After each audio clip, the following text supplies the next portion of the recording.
This broadcast is not intended for children. There will be strong language and adult themes. Yay.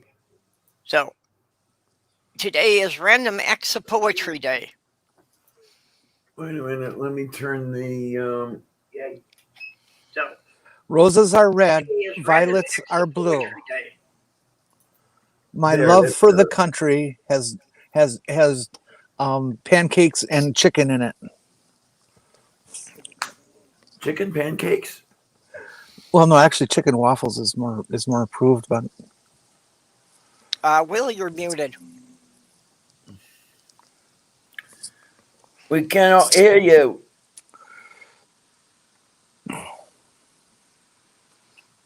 oh, Will's gone. You go bye-bye. So, the purest form of today would be to take some chalk and go out and scribble random rants on the sidewalk so nobody knows who did it. Oh, you know, in Madison, Wisconsin, they Can you hear me now? Yes. Okay, now we're... Unfortunately, yes. Okay, so before I forget my thought, I have read Riverside Shakespeare, and I have a question. Why did Shakespeare spend 3 pages? Well, I'm sorry. Why did Caesar spend 3 pages crying about Pompey? I'm sorry. If I'm going to destroy my enemies, I'm not going to cry over them. Continue. I apologize. Okay. No, I've read a lot of Riverside Shakespeare, and I have more questions than answers. Because as Americans, we didn't learn it in school as children like people did in other countries. So I learned it in college. We entered Shakespeare in like 9th grade. Where I was from, it was more like Seeing the Ancient Mariner and like American authors. Yeah, I hated Great Expectations. God, what a boring goddamn. I never had read that one. We did get a bit of Shakespeare even while I was in junior high. Oh man, I bet I have. Hey, Doc! Hey, it's Doc. Hi, Doc. honey. Greetings and salutations. Hey, Doc Man. Yeah, What's happening, kids? Another beautiful, beautiful day. Yeah, I use my Shakespeare books as coasters and to hold up TVs and stuff. Because I'm looking for my Riverside Shakespeare, but I have a feeling it's holding up something. Well, you know, they say the seven basic stories are all in Shakespeare.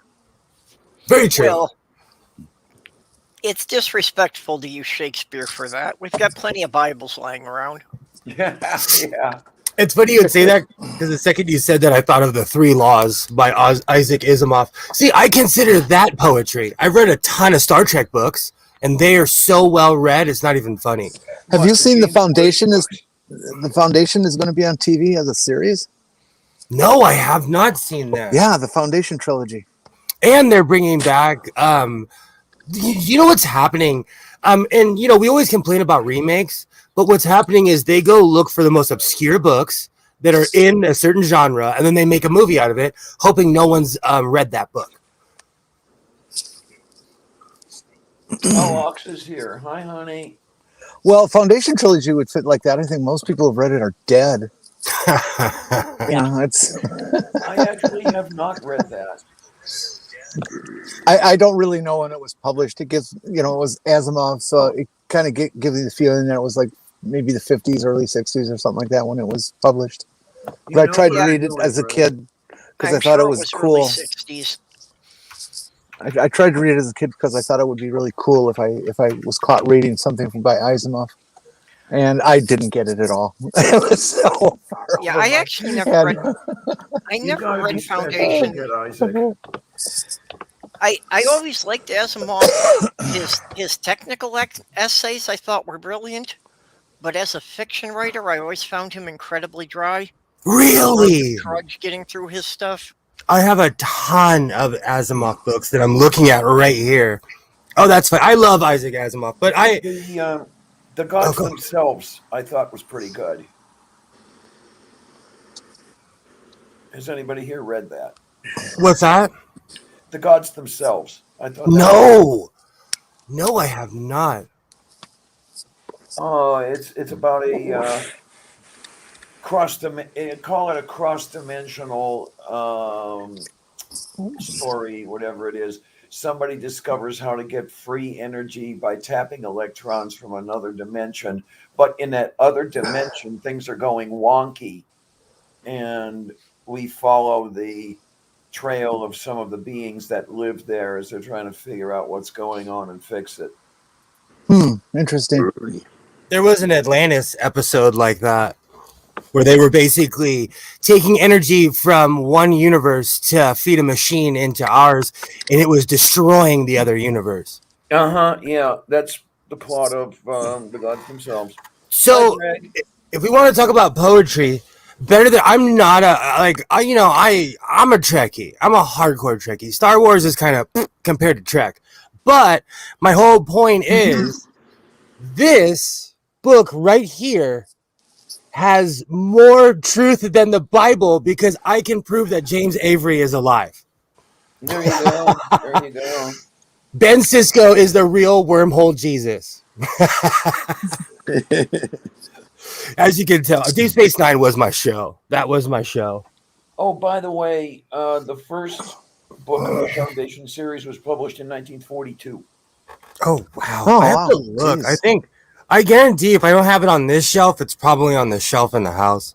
I brought a lot of my geek books out here because I read them out here. Wasn't that around the same time as 1984 then? Or was that the 30s? It might be. Let me look. Nerdy, I thought that was Vogan poetry you were quoting. For some reason, I remember somebody equating 1984 or the motivation behind it had something to do with the Nazi takeover in Germany and that sort of thing. It had something to do with the Soviet takeover of Russia, actually. Really? So it was maybe that much earlier.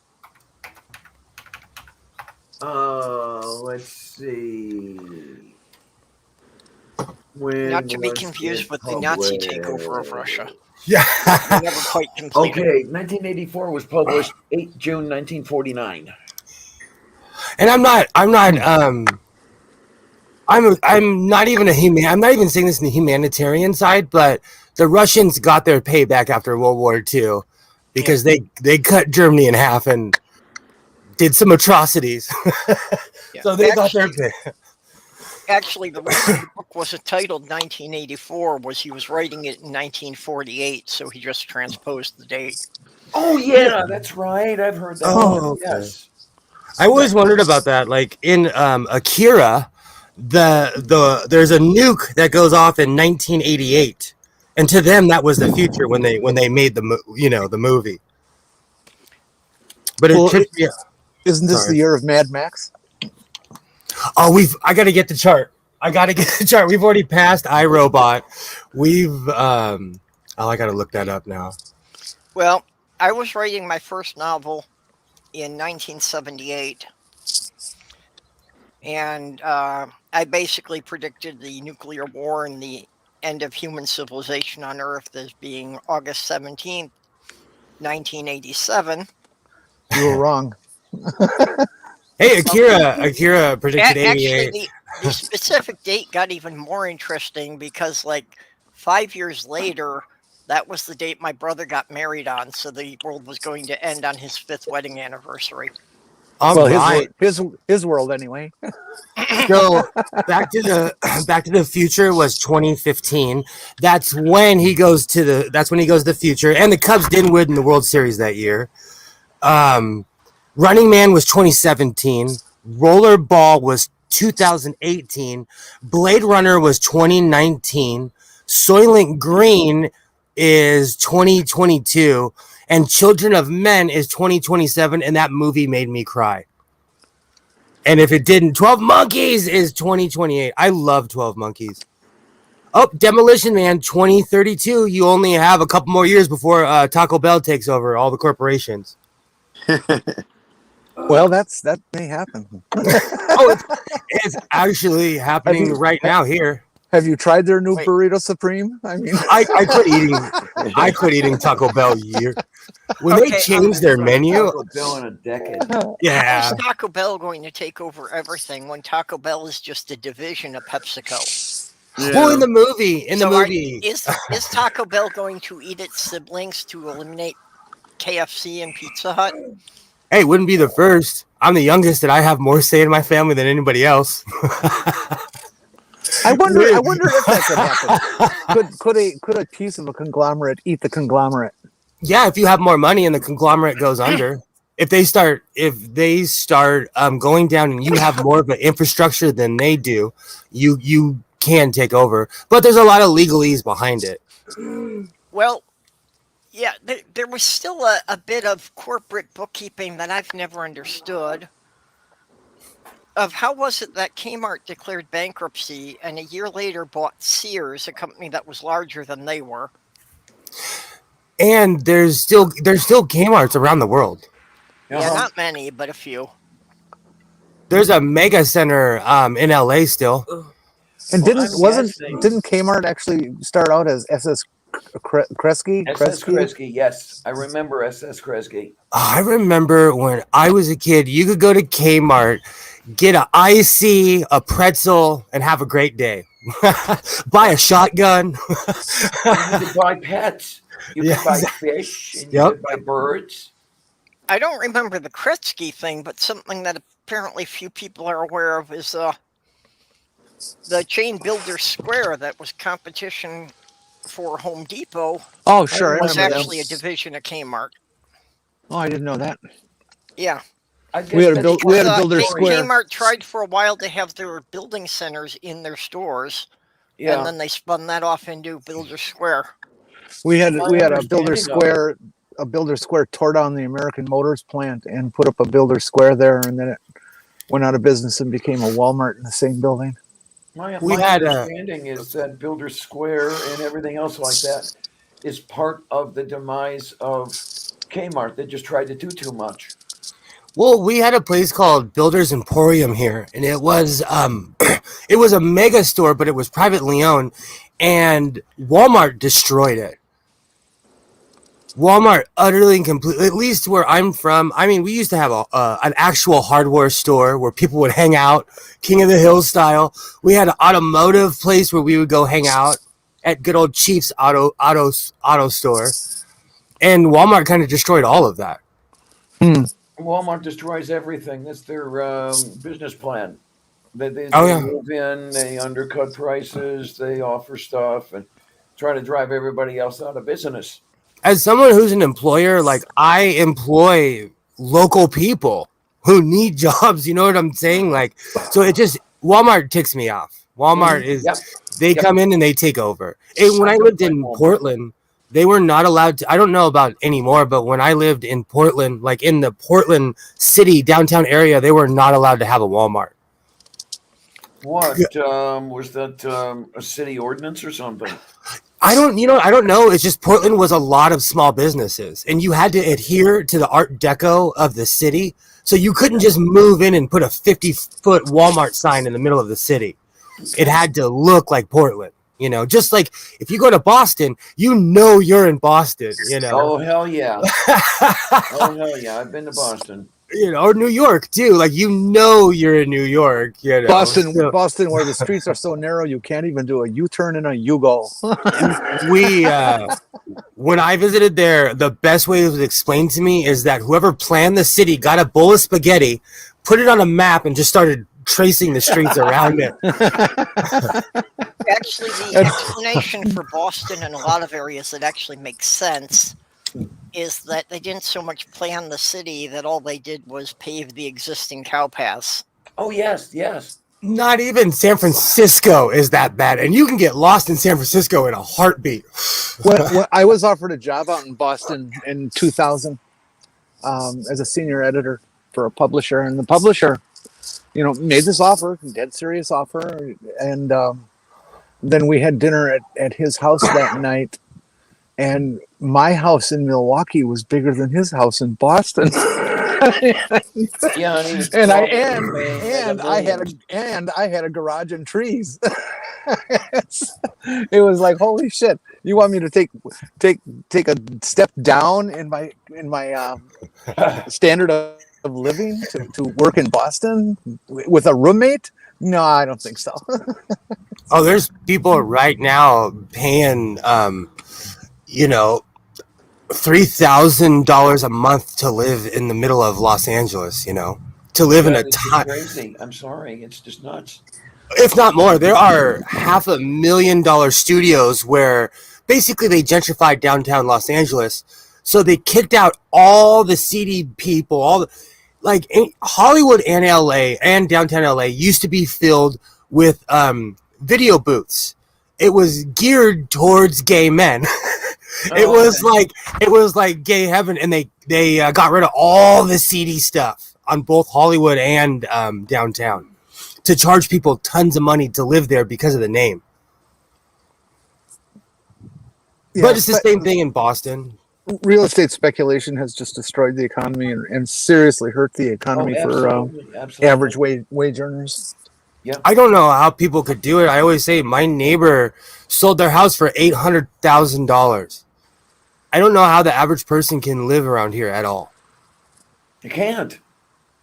In any way, short. But in my neighborhood alone, whenever I go to the grocery store or something, it seems like every time I leave my house, I see a new for sale sign up. You can still buy a 3-bedroom house around here for $75,000-$85,000. Oh, we're moving.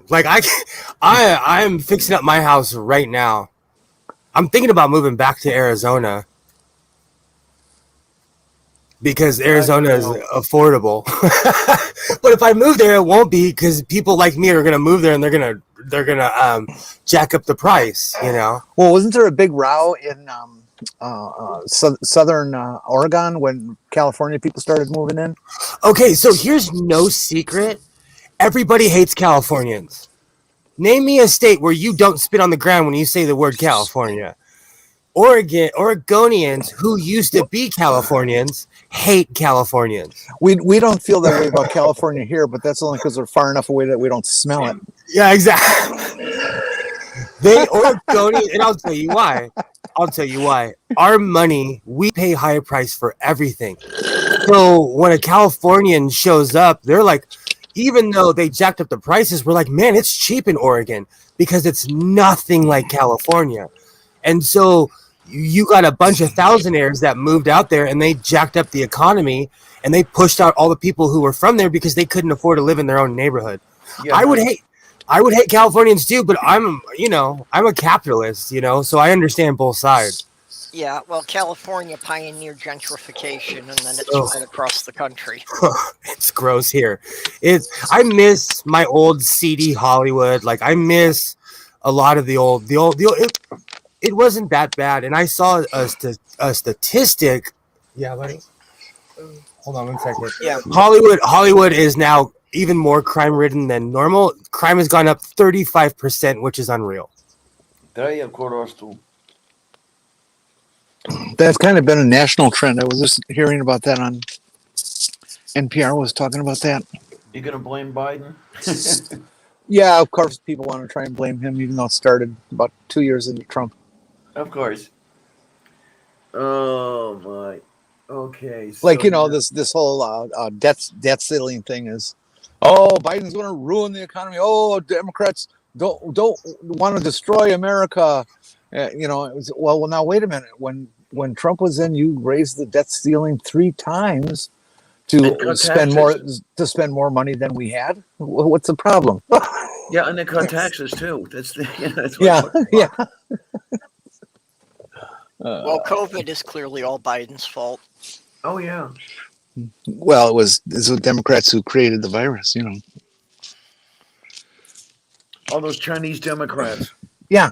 There actually is a conspiracy going around that Biden financed the Chinese lab to create COVID. What the hell? Yeah. Oh, these people are so fucking Looney Tunes. You know what? As somebody who does many transactions over $600, I'm not tripping. They lowered what you're gonna get taxed over. If you don't I pay my taxes, so come at me. Like, all the people who are worried are the ones who can't stop stealing. Those are the ones who can't stop lying on their taxes, who can't tell the truth. You know, those, like, I knew someone who was genuinely concerned, and I asked them, I said, so how much do you steal a year? And they couldn't answer me because they were trying to blame Gavin Newsom because he's the new scapegoat in California. The one that 75% of the population liked, so didn't recall him. So now they're well, you got to keep in mind, I live in a super Republican area. Like where I live, it's like the last bastion of the suburbs. Okay. In Los Angeles. Well, in Los Angeles, Orange County is the suburbs. I live in LA County. But yeah, California is not all rainbows and blowjobs though. Like our economy is tanked, our schools have completely fallen apart, but our economy pays for everything else. So you're welcome. But there at least are some rainbows. Yeah. So you know what's so sad, Doc? On my Facebook, on my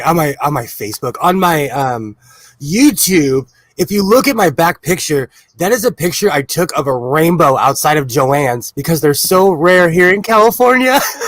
Are they? I took that years ago. Well, it never rains. We had a flash flood the other day, and half of my I opened my garage door. Every one of my neighbors, they were all standing outside of their garage smelling the rain because it never rains here. Oh, dude. It rains here all the time. What's the name? What's that name for the smell of rain?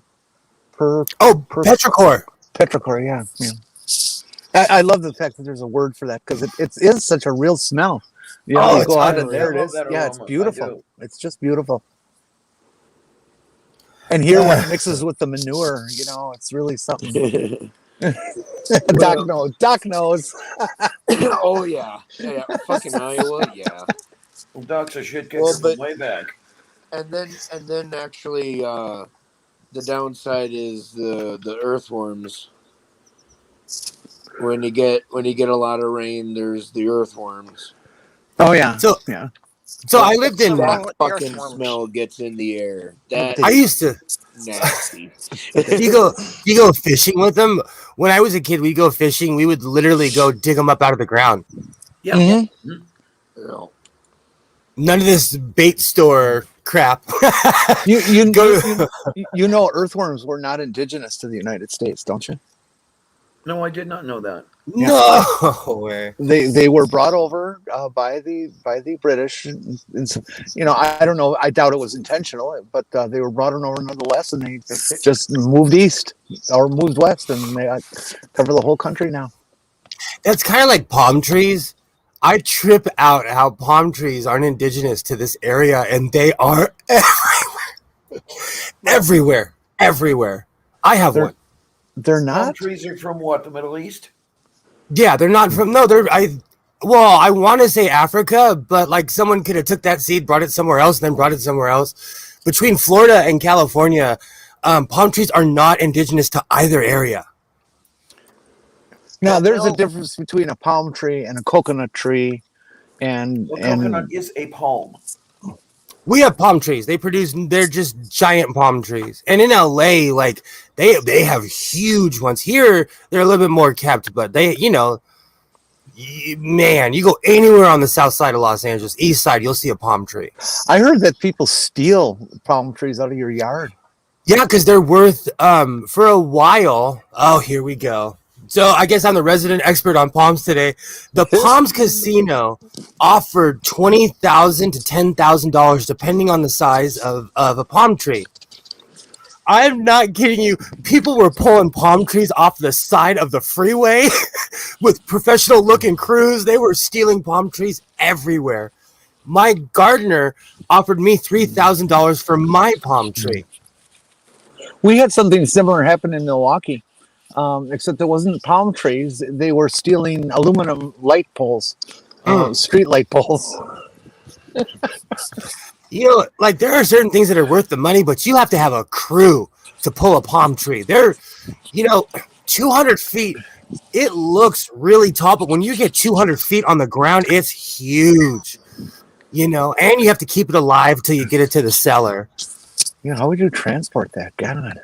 People have professional trucks. There's the same way they would do an oak tree. They get a giant base. But that 200 feet is 4 times the length of a standard semi. Oh, yeah. That's why they were getting caught. What do you have to do? Do you have to chain 4 flatbeds together? Even the cops came out laughing at the press conferences. There's like, you guys are idiots. Trying to steal something smaller. It was a big deal out here for a long time. Well, the aluminum poles that they steal, and also guardrails on bridges and stuff. If they're aluminum, they're going to be history. All that started because of the advent of the battery-powered Sawzall.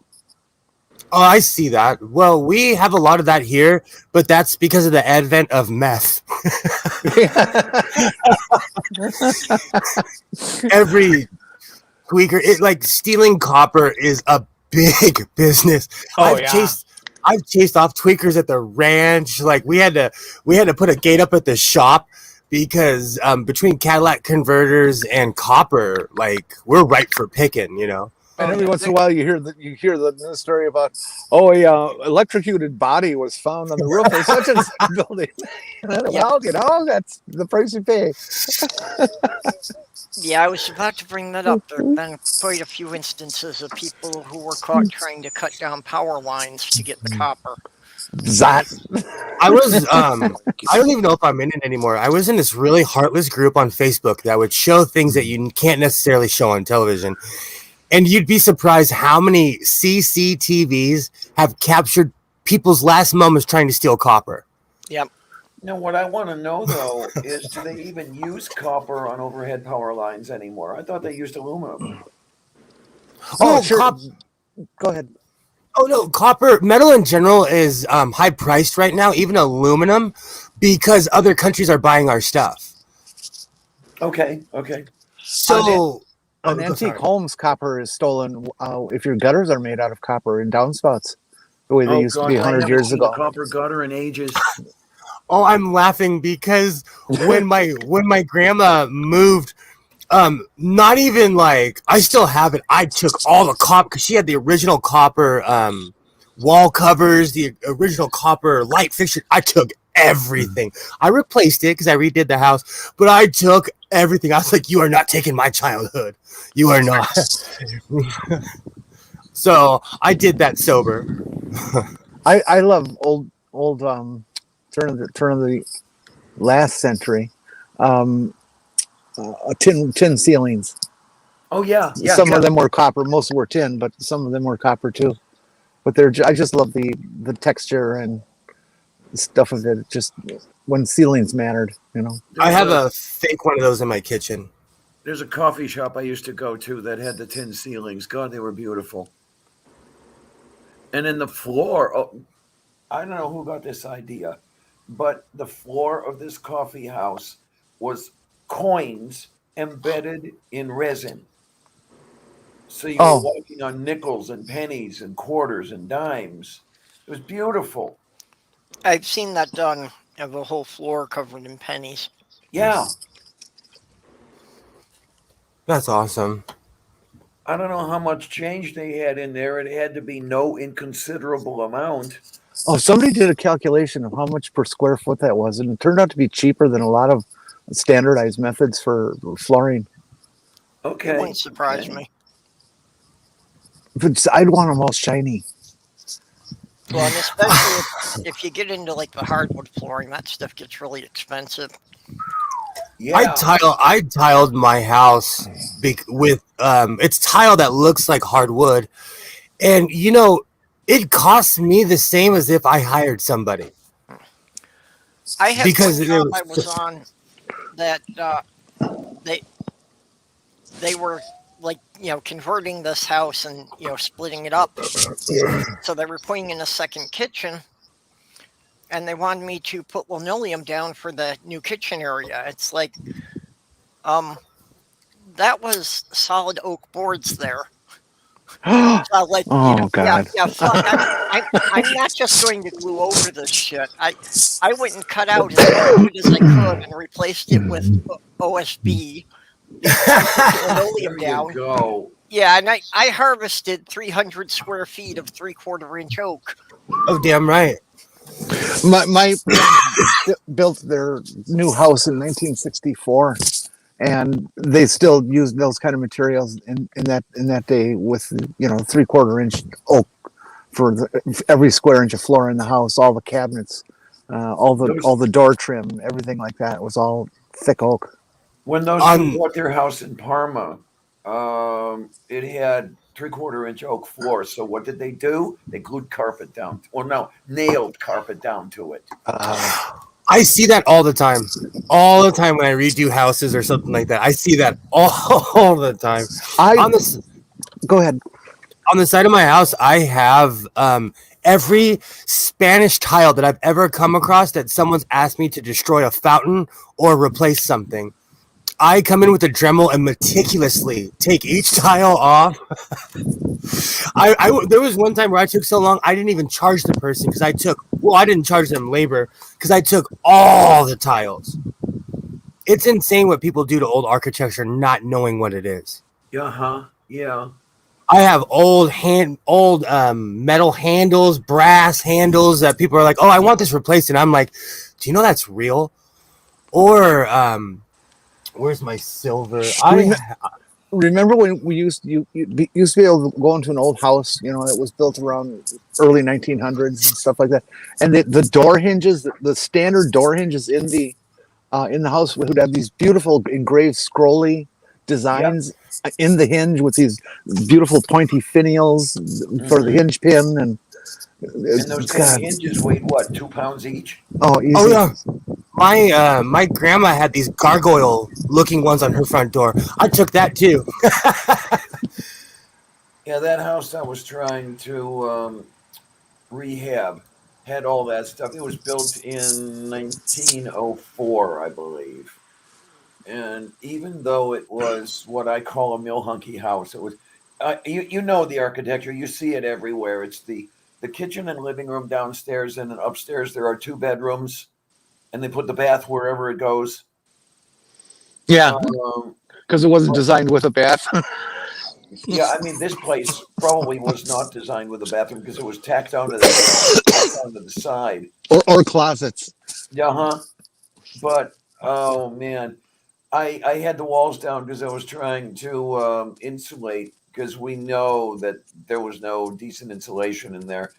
And it was the framing where the studs went from the sole plate of the first floor to the top plate of the second floor. You have like 23-foot studs. And then you hung ridge boards halfway up for the second floor. Yeah, that's called balloon framing. It's called balloon framing, and it's the most dangerous way to build a house for fire prevention. Oh, absolutely. Yeah. To prove that I wasn't just I could see how people are like, that guy's sewing is filled with so much hot air, I could put him up in the sky and just hold him by his feet. But because I wasn't BSing, I have a ton of silver that I do a ton, and I recently got it appraised. And I've gotten this from just picking just all the stuff I've picked. Some of it is from my grandma's house, and other stuff just from people who are like, "Oh, this is worthless. I don't want this." Oh, my fate now. This is real silver. And I have a ton of it from what people have given me over the years when they're like, "Oh, I don't want this." Oh, jeez, man. What's the price in silver now? You got me thinking here. I promised someone that's dear to me, or that no, these are all real silver, that I wouldn't go to Vegas with it.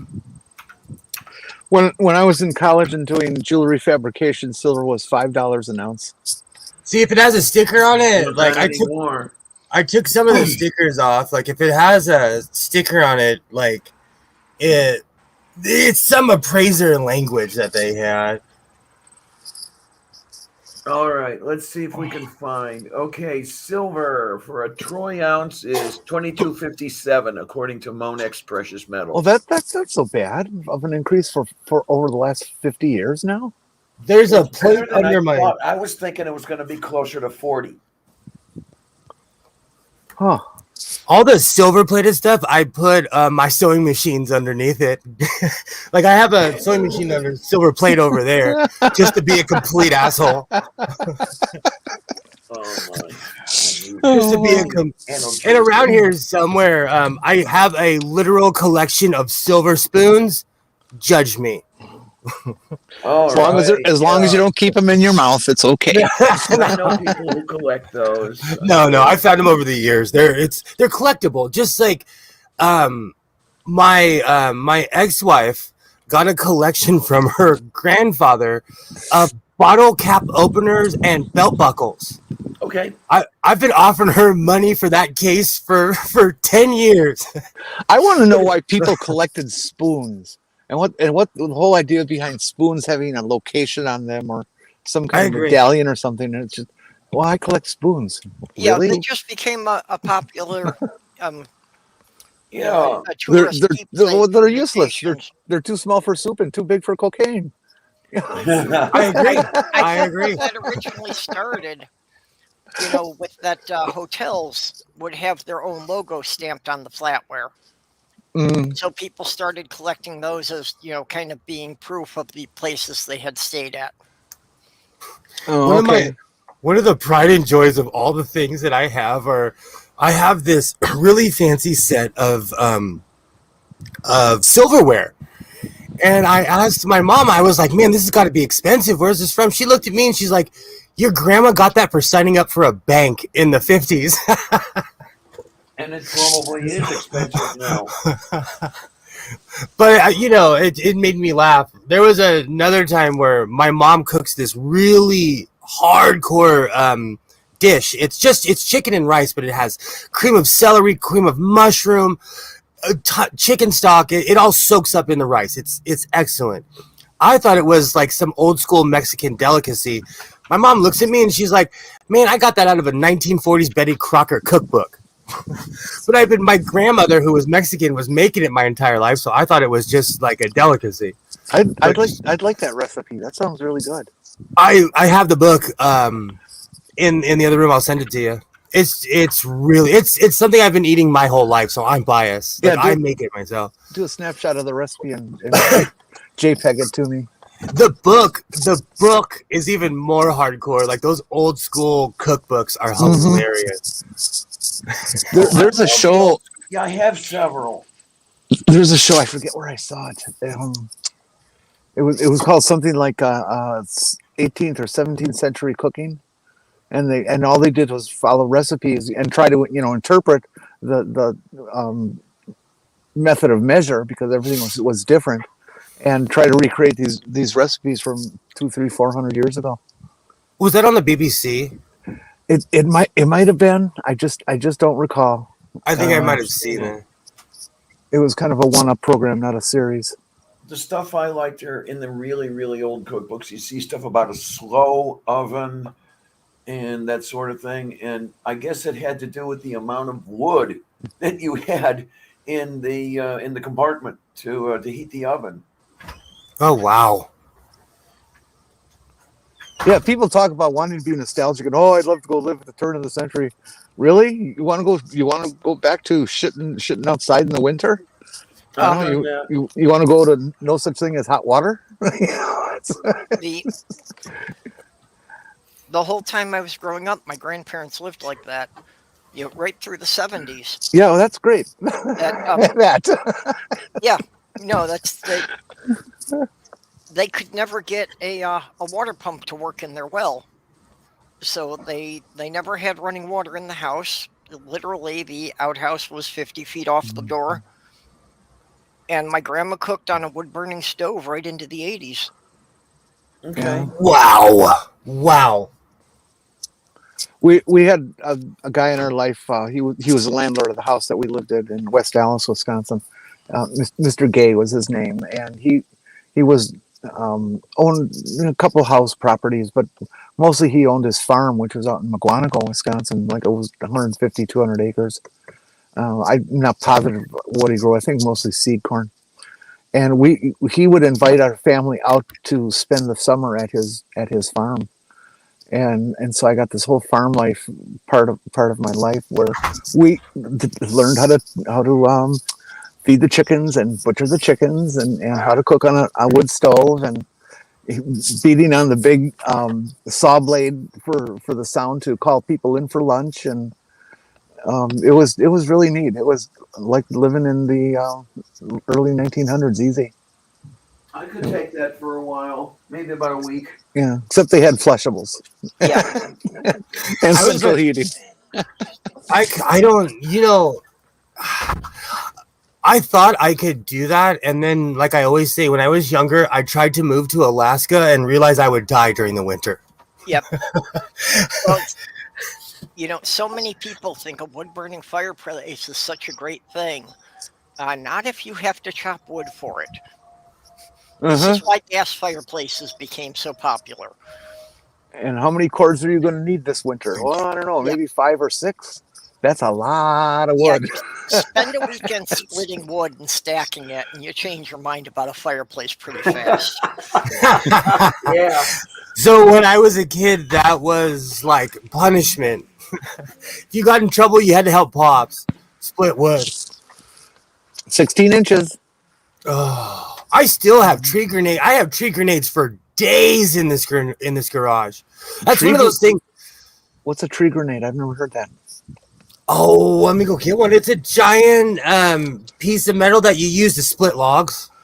Oh, a maul of some sort. Oh, the metal wedge. Yeah, splitting wedge. Yeah, Okay, yeah. Yeah, I haven't heard it called a grenade either. It's California lingo. Yeah. We put lights and fluff on everything. I was gonna say it must be a regional thing. I swear by that thing. It could make a 160-pound guy, tough as hell in a minute. Tree grenades are awesome. That reminds me when I no, I won't go off about that. I had a lot of. We know you will. No, I'm trying to be nice. I'm gonna be nice today. Oh, I should at least show people where I am. I forgot. That reminds me, Jenny. If you go look at my latest video, I'm sitting on the old Ford tractor towards the end of the video because it's outside. Old Gertie lives outside. Okay, I'll be sure to check that out. I was on my way home today. I kind of got lost in time and shit, and I realized what time it was suddenly, and then I had to get on the show. So I just parked randomly, and I'm going to show you where I am today. Hey, Junie. Oh boy. Let's see here. What am I doing? Junie. Oh. Is this? There we are.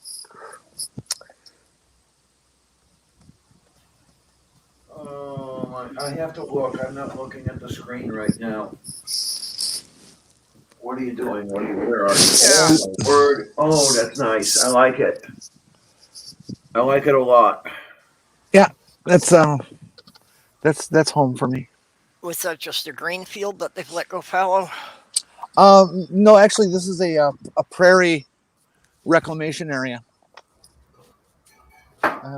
They do springtime burns and stuff here, and are getting all the original plants to grow back. It's quite successful, actually. Yeah, it's nice, and they're finally realizing in a lot of these places that, growing wildflowers takes care of a lot of the problems we have with the maintenance before. Mm-hmm. And they're not weeds; they're just prairie plants. I have to see what I have here. Ironically, they had to start doing that here too because they tore all the desert plants out to put in, grass and all these beautiful things. We live in the desert. Yeah, and grass won't grow in the desert. Sorry, kids.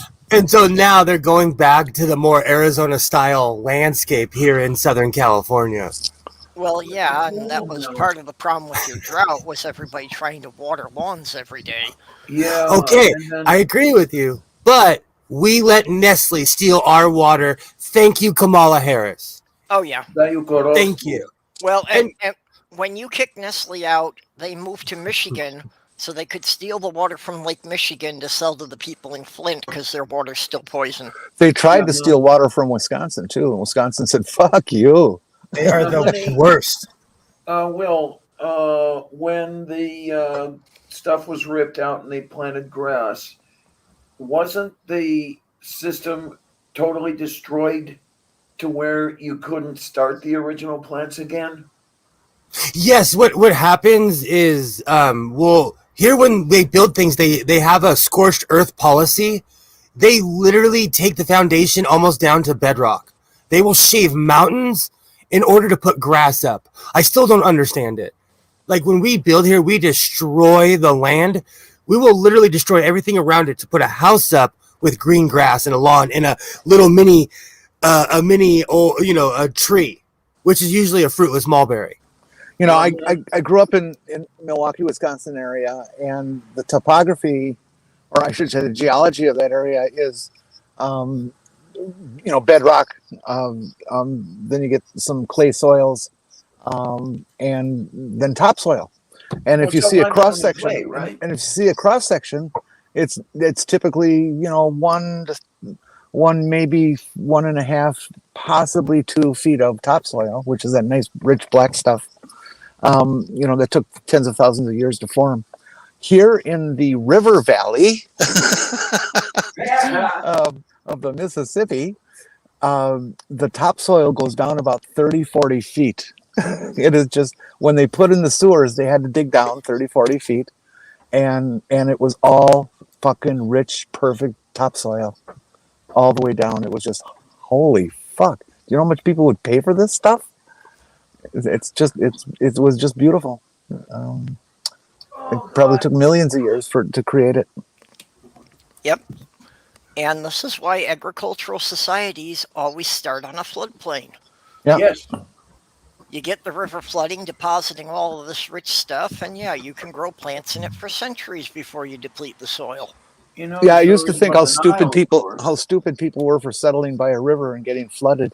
Well, there's a lot of other benefits, and flooding doesn't happen that often. Well, it's good to do your agriculture on the river. The mistake is they've got to stop building the city on the river. You need to build the city up on higher ground. Oh, yeah. But the cities were built on the river largely for transportation because before we had highways, everything was done on the river by boats. I wonder what the fuck they're going to do with the New Orleans as the sea level rise continues. There's no way that city can survive. Well, New Orleans and, a lot of coastal cities, places in Florida and New York. Yeah, there's a lot of cities that, an ocean level rise of just a foot is going to be major havoc on a lot of major cities. Yeah, including New York. Oh, Yep. come on. Okay, so really quick, this is for Mel B.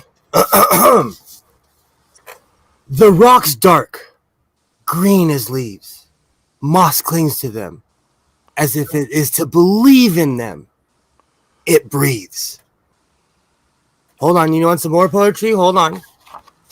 I am randomly flipping through. This book is, these poems were dedicated to JFK after he passed. I was raised by staunch Democrats. Sorry. Well, I was raised by Democrats until the Southern strategy. Yeah, exactly. Man, there's actually some really good ones in here. Raw ulcers as his... Okay, go ahead, Purple. No, because I could read this book all... This is actually a really good book. The Power of Poetry. It's a JFK book. You should definitely get it. Oh, here, we'll go on this side. Will. Well, I just bought a book and I am going to review it because it looks like cannon fodder for me. People used to care about people, and a lot of wrote. I gotta break away and head home. Okay, Jenny. I'll be back in a little while. Yeah, Oh, awesome! This book. Oh, you got the book. Yes, I did. I'm going to review it. Awesome. All I have to do is read a page and a half of the introduction, and I know this person is full of shit. I have a ton of feminist books like that, and I feel the same way. And this, the damn thing is that right on the cover they say that Dawkins likes this book. Well, Dawkins is a TERF. I did not know that. I guess I know it now. Yeah, he Well, calls it frighteningly necessary, thoroughly researched, passionate, and very brave. Fuck you, Dawkins. He as recently as last year was recorded in stumbling over trying to, he basically told someone they don't count and then said, whatever you call yourself, that's okay. He's a, I guess Jay Thomason. I've said this a million times. He's a great he's a biologist, right? Yes, he is. Shitty at everything else. Sorry, you're not the authority. And I know it hurts people's feelings when I talk about the Four Horsemen, but like Sam Harris has gone full eugenics, has lost his damn mind. Dan Dennett is kind of still out in the fringes. And like I have a love-hate with Chris Hitchens. Go watch old C-SPAN and call him Chris. see how wrong he was. Because he was an American political commentator. I grew up with Christopher Hitchens, and he endorsed the Iraqi war. Yes, I was just about to say that he and I would have been at each other's throats over that. Exactly. So people later in life, they remember the Hitch from later in life, not like the one that I knew in the 80s and 90s. That was a staunch contrarian. Wait a minute, I was making noise. I missed what that was that you had just named.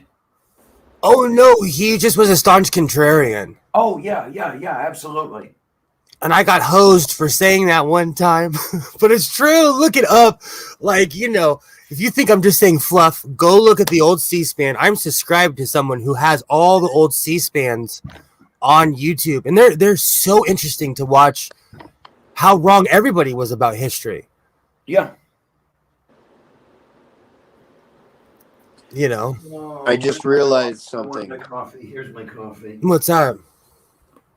You cannot possibly refute an accusation of being a contrarian. You can't. I never thought about that.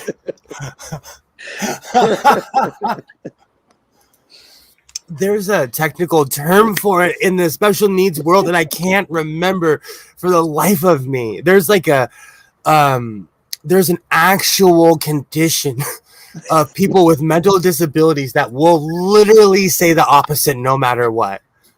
Oh, I can't remember the name of it. It's oppositional defiance disorder. I think I have heard of that. So, ODD is real. I work in the special needs field, and it's real. It's real. There are people, you'd be like, the sky's blue, and they're like, no, it's periwinkle. It has, it's just making me think of that Monty Python skit. I came here for an argument. This is an argument. No, it's not. It's just contradiction. It's the same thing. It is. No, it isn't. Yes, it is. No, it isn't. Exactly. They're my screwdrivers. Exactly. That's exactly what it is, though. That's why, lately, man, I'm not even gonna argue with people anymore online because I feel like people have ODD. No matter what I say, they're gonna find but here in Zimbabwe in some obscure jungle you've never heard of, this person did this or this, and it's like, yeah, we can no longer reach a consensus. I'm not gonna fight with you. I'm not gonna argue. I'm not gonna get in a discussion with you if we can't reach a consensus. Oh my! Wish me luck. I'm pulling my machine apart. Which machine is that? My broadcast computer. I was thinking about doing a live stream and showing people how to fix a sewing machine. Please do. Please. That would be so interesting. Because my Kenmore is like 3 clicks away from working. That would be so interesting. I'm still waiting for you to start giving me lessons on the serger. Oh, I'm not playing. Pull it out, and I'll. When was the last time I said that? Pull it out, show it to me, and I'll help you. It's been a while since I've said that, but yeah, I'll help you. Oh my! I'm actually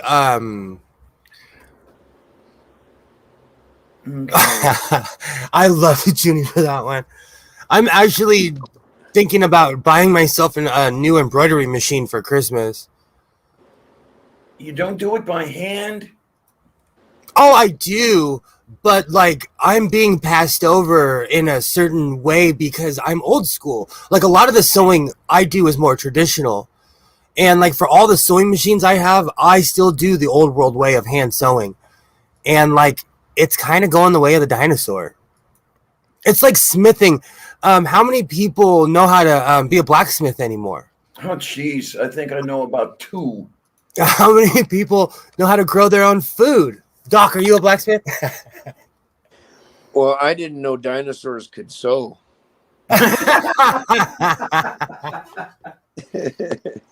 Did you ask me if I was a lesbian? No, if you were a blacksmith. I don't know if dinosaurs can sew, but I used to sew dinosaurs. Sloth Girl and I used to sell stuffed toys through craft shows, so I had a whole line of dinosaurs that I had actually created most of my own patterns. The first 3 patterns I got from a book, but I had modified them so much I don't think the original author would have ever recognized them anymore.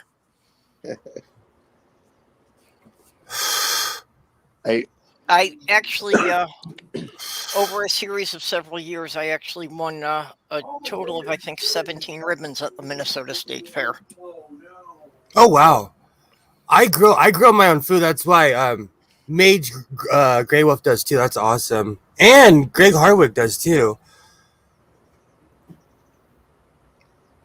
I think it's important to do certain things for yourself because a lot of the old world ways are disappearing. And I always ask this question: what would you really do if the grid went down for just what if it went down for 6 months?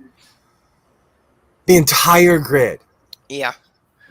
I've seen people panic with it going down for a couple hours. Whatever you do, don't get old. 3 hours and people panic. Yeah, exactly. Yeah, I've had the power go out. I've had the power go out at the hotel a couple of times, and people lose their shit. like people I mean, there was only like 1 or 2 people that did it, but they're like I should get a refund. I should get my room comp. What is that even? That half a town was out of power. It was like the whole half of fucking town was. There's nothing we could do about it. They should not live out here. We lose power twice a week. They tell us we're going to shut your power down because you idiots cannot stop pulling tons of power. Rolling blackouts are real. We have them here all the time. All the time. Oh, heck yeah, Mage. We just have them when a squirrel crawls into a transformer. I drive past it all the time. I want to take pictures of it, but I'm scared I'll get pulled over. There's one of the major transformer distribution places are over near the freeway, by my house. If you take back roads, that place has more guards than the White House. So I would feel sorry if a squirrel came by there. They'd probably shoot it. It's so interesting to me. Yeah. But they protect our power here in Southern California with armed guards. Yeah, we saw people coming apart yesterday just for not having Facebook. It's it wasn't even that the whole internet was down. It was just both sites. Do you know what's really funny?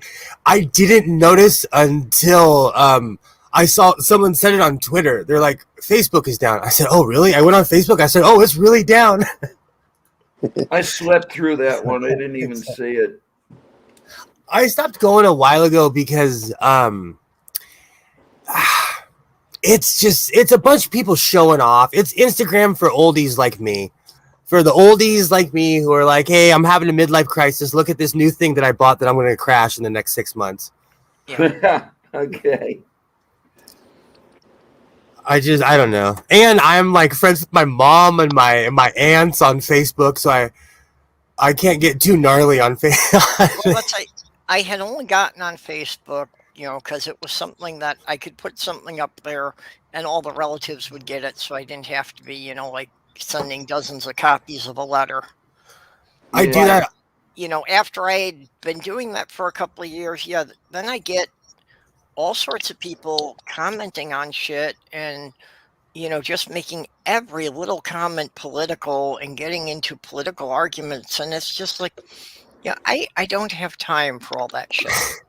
Well, I have to make dozens of copies anyway because I have people who refuse to use any other platform than the one they know and like. They don't want to learn anything new. And it's like, there's nothing to learn, arsehole. Well, it's also the spread of misinformation. I am legitimately friends with and have grown up with and known people my entire life that are real life Kool-Aid drinking Trumpers. And I've come to peace with that. I have. Like, you just keep it over there. Just keep it over there. But they post the most like insane things on Facebook. When that whole thing was going on with the election, like grown adults I know that are nurses, police, men and women. One is a mortician. These people had to go to college. They're well educated. They believe that the election was stolen. Jesus Christ. And I don't get it. I don't get it. I stopped going on Facebook after that. I stopped even clicking on it. I'll go because I'm in a bunch of hockey groups and the season's back. So I'll go in my hockey groups, but I don't doom scroll anymore because I'm friends with wackos. Even polls taken in the last month are showing that still, about half of the Republicans are still believing that the election was stolen from Trump. Yeah. That's so fucked. Oh yeah. And these are people that I love and respect and I hang out with, go to dinner with them. But when it comes to that one subject, we don't talk about it anymore because they know that I will call them batshit crazy to their face. Well, and they pushed the conspiracy theories for so hard and so long now that even when prominent Republicans are coming forward and telling people that getting vaccinated would be a good idea, they just get booed. Yeah. They kicked Liz Cheney out of the Republican Party. She was the Republican Party for a long time, This new age crap is just out of control. Well, I think that kind of, sums it all up for you that they kicked Liz Cheney out, but they're keeping Marjorie Taylor Greene. Do you know when Matt gets... That does sum it up. When Matt gets and Marjorie... I can't say her name. Marjorie Taylor Greene? Yeah. I always invert her name because I'm half dyslexic. But when they came to California, they went to Venice Beach. What they didn't show was the 10,000 people that came to protest. The cops had to call the riot squad out so that 500 people could stand there, and not even 500 showed up, could stand there and clap for these fools on the ocean, It was if you want to cry about a waste of taxpayers' money, they should have not come here to tax our pollute, Was that the one where she was touring with the child predator? Yes. Okay. Yes. Of course, on the last stop on their whistle stop tour was good old Venice, California, which is one of the most they have drum circles there. They have nothing but pot shops in Venice. Like Venice is very alternative friendly. There's people walking on the boardwalk smoking weed, Oh. That makes me very angry because in my state you get jail time and $1,000 fine. It's I won't even lie, Doc, because I'm from a generation that got incarcerated because of marijuana. It's still weird to me. It's still weird to me when I see people walking around smoking a J, or like, it's illegal to smoke in your car, and I've followed the law. I used to not follow that law, but I do now because they made it illegal, and they didn't tell anybody it used to be legal to smoke pot in your car. Hey, Jenny.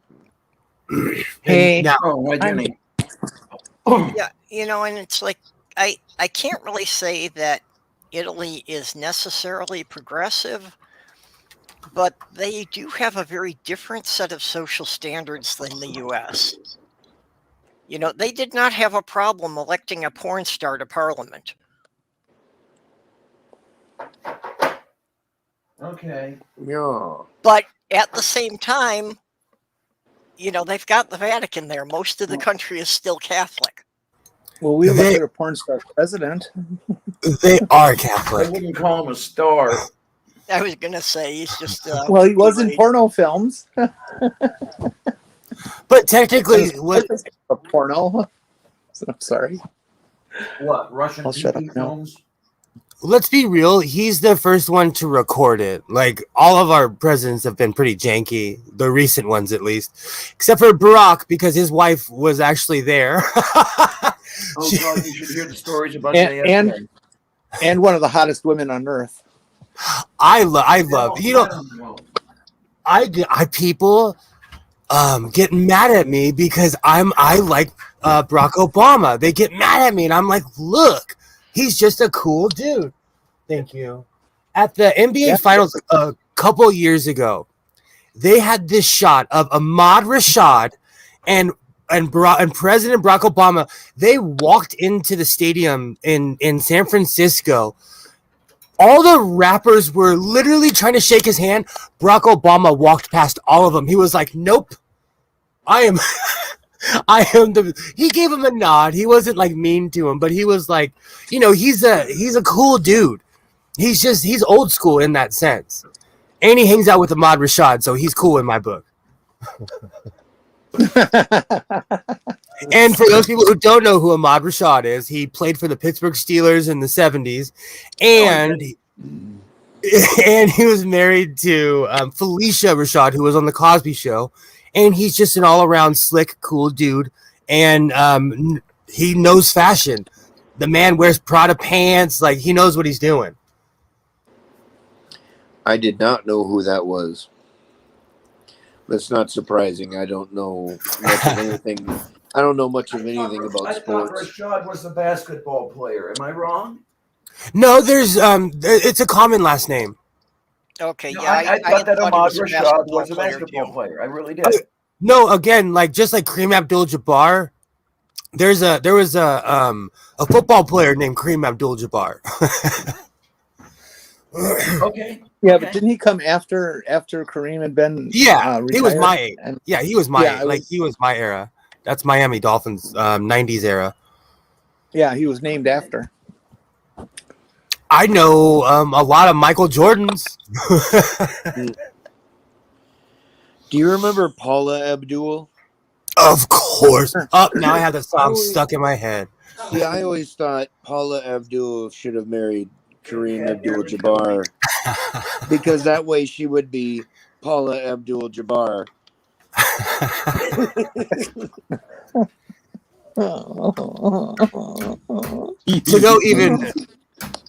To go even further down the Hollywood rabbit hole, she married Be Real, the rapper from Cypress Hill, but they're not married anymore. They were in the way back. It's a good thing her name was never Karen. Then she'd be Karen Abdul-Jabbar. That's just would just be weird. Are we going back into that laughing stuff where you put the names together? My brain just mixes words and names and shit all the time. It's weird like that. Mel B, I don't have COVID, but I'm a born asthmatic, and I have 65% function of my lungs, and I smoked for 20 years, so don't feel sorry for me. But I know how it is to be winded after doing normal things. I know how it is to walk up a flight of stairs and be like, oh, I need a minute. Yeah, for people who didn't see it in the side chat, Mel was saying that last January had COVID for 25 days. Oy. Yeah, it's not having lung Saying still have antibodies, so still potentially contagious, as well as it creating the breathing issues and a problem with the enlarged atrium of the heart. Yep. That's par for the course for pulmonary issues in general. It always ends at the heart because your heart is working double time. Okay, so yeah, not actually contagious. Sorry. That's why I try to tell people it sometimes when I do things it's double effort, especially on days when I can't breathe. Like last night, I took half a prednisone. I was feeling bad.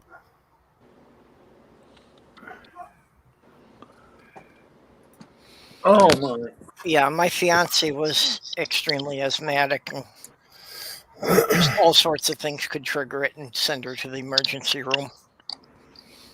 Especially a lot of fragrances, and that it was really hard because people still don't get that perfumes and colognes and even like the fragrances from laundry detergents can set people off to the point of putting people in the hospital if they have those sensitivities.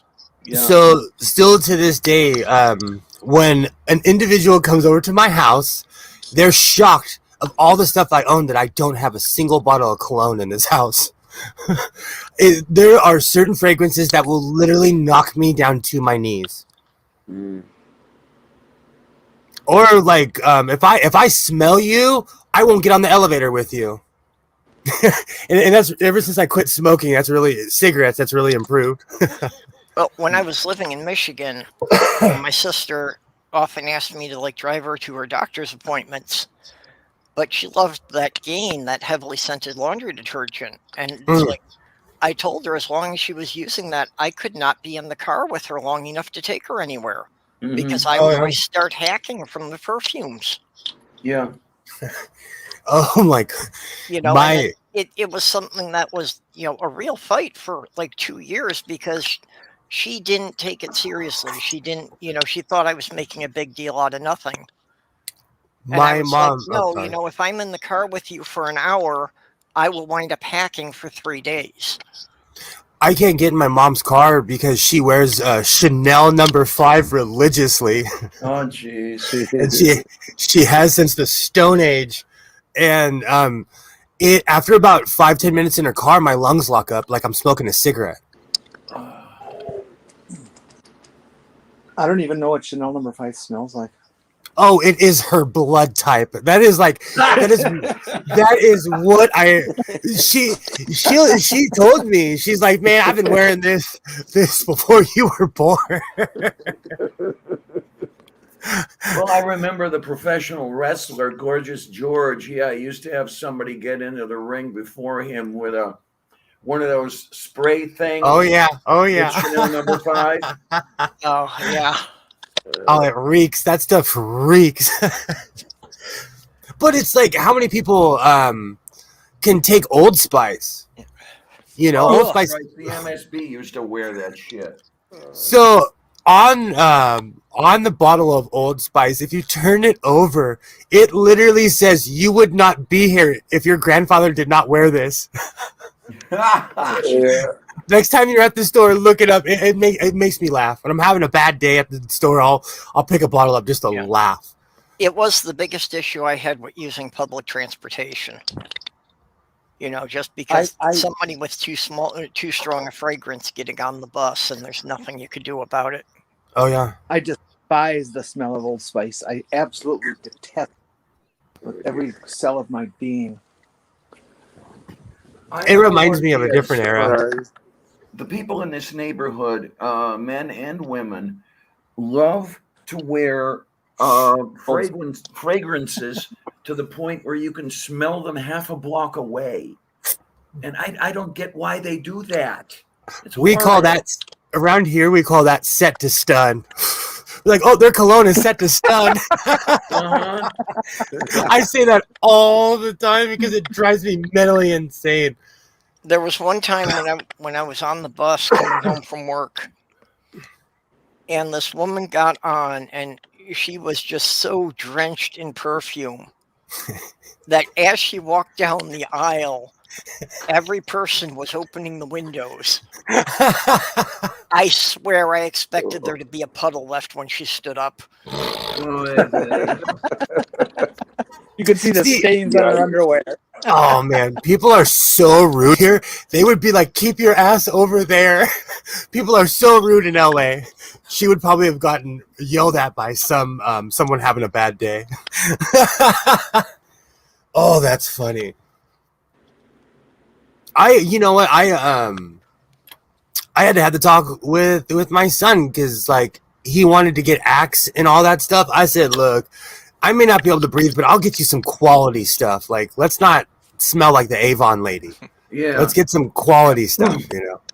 You remember the days where in the department stores where they used to ambush people with the fragrances?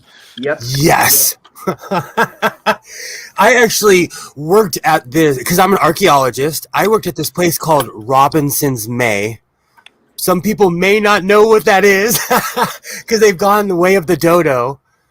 But I had to tell the ladies at the fragrance counter, like, I have asthma. You will kill me if you spray me. Like, it came to the point where I would avoid the whole entire fragrance aisle. Yeah, and they had entire counters for that shit. Oh, in the middle, they would wait for you by the escalator, by the front door. Yeah, that is unbelievably rude. I'm speaking out finally here. I like perfume and I will wear perfume, but I try to be sensitive to other people that way, and so I always am looking for ways to put on the least amount possible. You can have it all so that it stays localized within my sphere. It's one of those things. Like, I wish I could wear cologne. I wish I could smoke cigarettes. I miss smoking cigarettes, but I don't have the lungs for it. I actually don't. It's been 3 full years. I still have dreams that I'm sitting up at the dock, up at my job, smoking a cigarette. Well, I still smoke in my dreams, and I quit 3 years ago. Yeah, that one. Yeah. And what's amazing is that in my dreams, every time I'm smoking, I'm thinking in the dream, wait a minute, I quit. Why is this still okay? Exactly.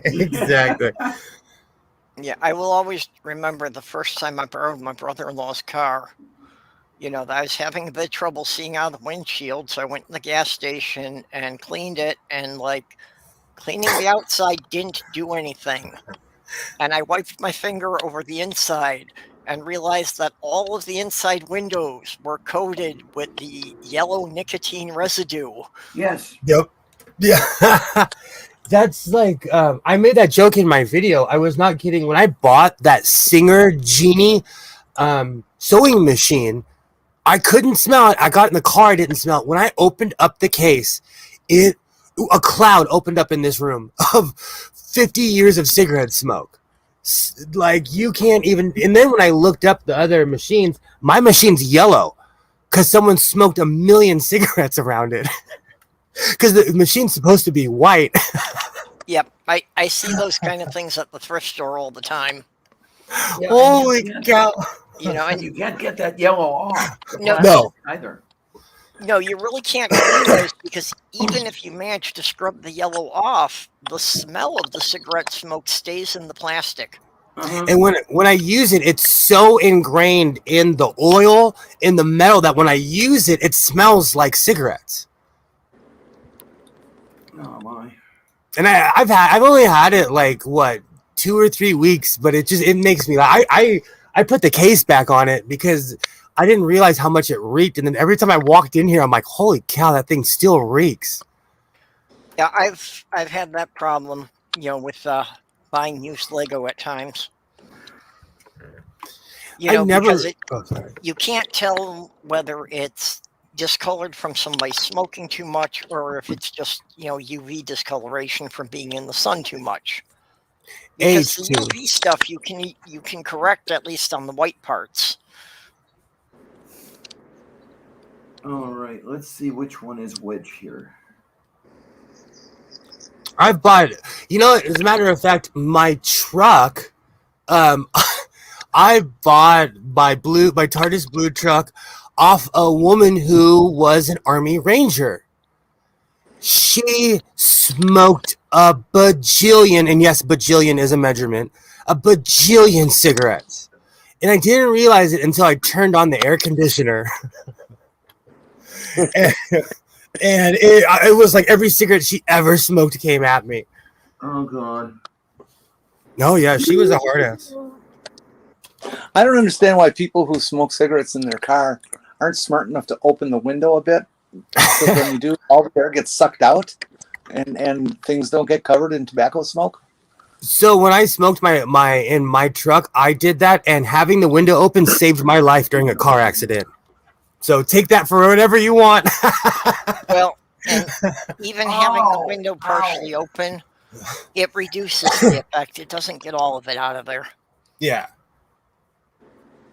And I'll tell you why, because I went to my storage unit last weekend. My storage unit smells like pipe tobacco because all my stuff from when I smoked pipe tobacco is in there. It smells like Captain Black. And that's an unpleasant aroma. Oh, I love it. Reminds me of my father, and I smoked it for years. But my whole point is that stuff hasn't washed out either. And to me, pipe tobacco was less harsh than cigarettes, but I'm biased because I smoked pipe tobacco.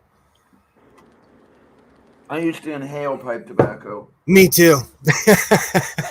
Me too. That's why I miss it, especially Captain Black. I had a bit less of a problem with pipe tobacco and loose tobacco in general, just because I think cigarettes, they put in other chemicals with them that just make things worse. And like pipe tobacco is the center leaf. The cigarette tobacco is the more dry stuff on the outside. And so when you're smoking pipe tobacco, I would order it by the can. I would open up the can and it would still be wet, kind of. Yes. You don't get cigarettes like that, ever. Ever. If you got a good fresh can of pipe tobacco, it was still kind of moist, I roll my own cigarettes with American Spirit tobacco.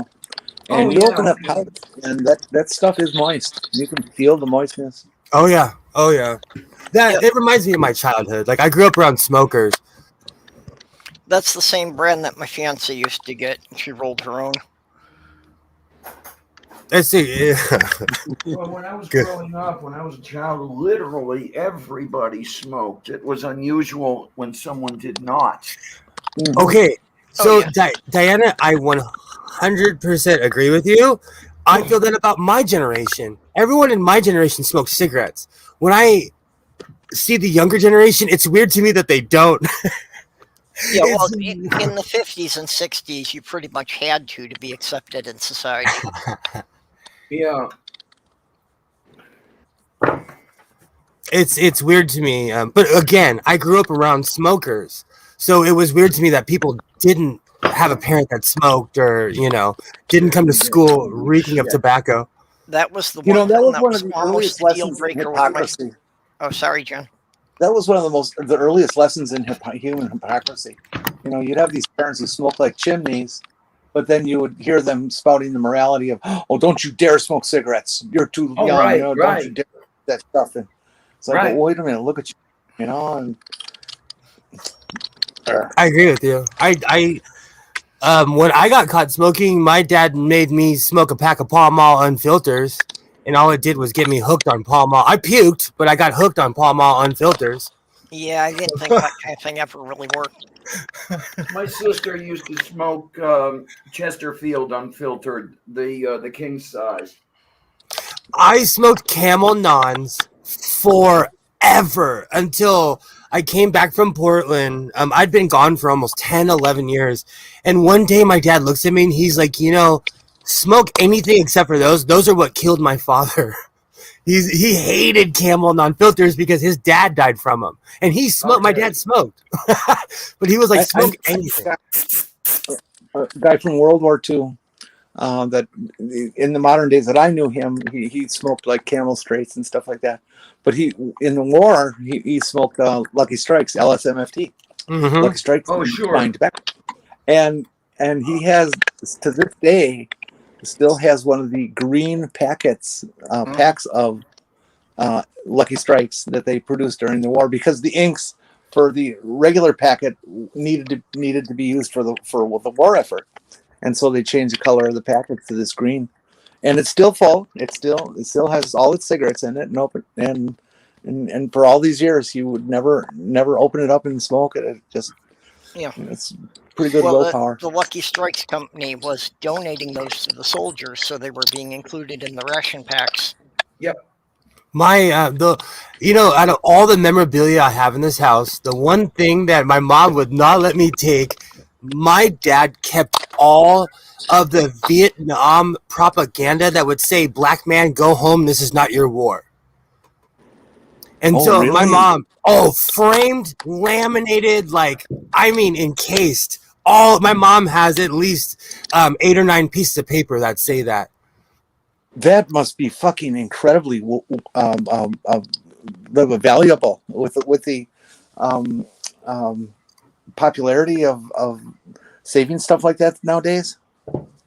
I have all kinds of World War II memorabilia in this room because my dad was obsessed with World War II, and so he, I don't, it's the soldier thing. He collected stuff from wars, but like all his Vietnam stuff. They let them come home with their stuff. They let them keep their jackets. They let them in modern day that you can't come home with your M16. You can't just walk off with your helmet that's worth more than your house. They won't let you go home with that, Well, my dad was a vet. He fought in France during World War II. And aside from pulling out his uniform for the reunions and these nasty, scratchy wool army blankets that he loved. Other than that, he would not have anything around that reminded him of it. There were a couple of those army blankets around the house. I remember sleeping under those. Yeah, they're pretty awful. Yeah. My dad, after work, would kick back in his recliner and fall asleep with one of these scratchy army blankets. And it's like, that was something he always had to have to sleep. It was literally a security blanket for him. Yes, it was comforting. Yeah. Wow. Those are the worst made blankets. We call them jail blankets because they give them to prisoners here. Uh-huh. They still use them here, and those are the worst blankets ever. I expect that's probably why they use them in the prisons. No, a lot of the people who plan these things out for the prisons have a bit of a sadistic bent that they really think that the prisoners have to be made uncomfortable. Oh, absolutely. Well, they have a sadistic bent where they think those of us who receive benefits of various types have to be made to feel uncomfortable because of it. Like, who was it that said he wanted to go back to paper food stamps because that would humiliate the people when they would. Oh my gosh! I had an incident with that. Like whipping out a credit card now. Yep, I had an incident with that. Many years ago, that the cashier, and this was a bakery thrift store, so it's like the cheapest food you can get. And the cashier gave me a hard time for using food stamps because she assumed it meant everybody who was lazy. And it's like, no, I'm self-employed. I run my own company. I've got the food stamps because I'm supporting 3 kids whose fathers can't be bothered with them. Exactly. Yeah. Exactly. I think part of the problem too is we're going back to that Ronald Reagan bullshit where they're painting it's the welfare queens, like people are living high on the hog. Yes, it's bullshit. It's complete lie and bullshit. And do you know who gets more care, more breaks than anyone else are the rich. Yep. The rich get tax breaks. Man, I can't even begin to tell you all the incentives they give you if you make a certain amount of money, especially when it comes to tax season. Yeah, it's a whole mythology that they've built up, trying to convince people that there are people who have more than you have, who don't work as hard as you do. You know, to try and always convince people that they've got to keep stomping on the people below them, so they don't look at the fact that no matter how bad their situation gets, the millionaires and billionaires are always getting wealthier. I've said this a million times. When Trump was president, he gave massive incentive to anyone who had over $700,000 worth of a house. Massive tax breaks, massive. And so basically he made the rich richer. Yeah. Well, even through this whole COVID thing, the people who are living in multi-million-dollar houses, they're not hurting. Their savings may have gone down a little bit at the worst, but that's why they keep pushing to restart the economy, because they're just worried that their stock dividends might not be as big. What's bothering me these days is everybody's talking about, well, we got to raise the minimum wage, and all these people got all this extra benefits during COVID, and that's a good thing because they really needed it, which is true. People who were getting unemployment or were starving to death and stuff. And COVID didn't make it better, but or worse, it just brought it more to the forefront. Minimum wage does need to go up. People who get unemployment do need to get a better shake at that. But nobody's ever talking about Social Security. We're living sub minimum wage. And it's not going to be around. It's not going to be around 20 years from now either. It will be if they choose to. And they're just fucking with other shit right now. It can be fixed. Theoretically, it can be fixed easily. Right now, like I said earlier, people are losing their brains over the fact that we're going to get starting to get taxed over anything that's over $600. Yeah. Which it's kind of it's a burden, but guess what? Like I said earlier, if you have nothing to worry about, then pay your taxes. Well, is that tied to the new thing about bank reporting? Yes, the banks are going to be required to report $600. Anything you do for $600 or more has to be reported. Yeah. That's like almost everybody in the country, every paycheck they get. Exactly.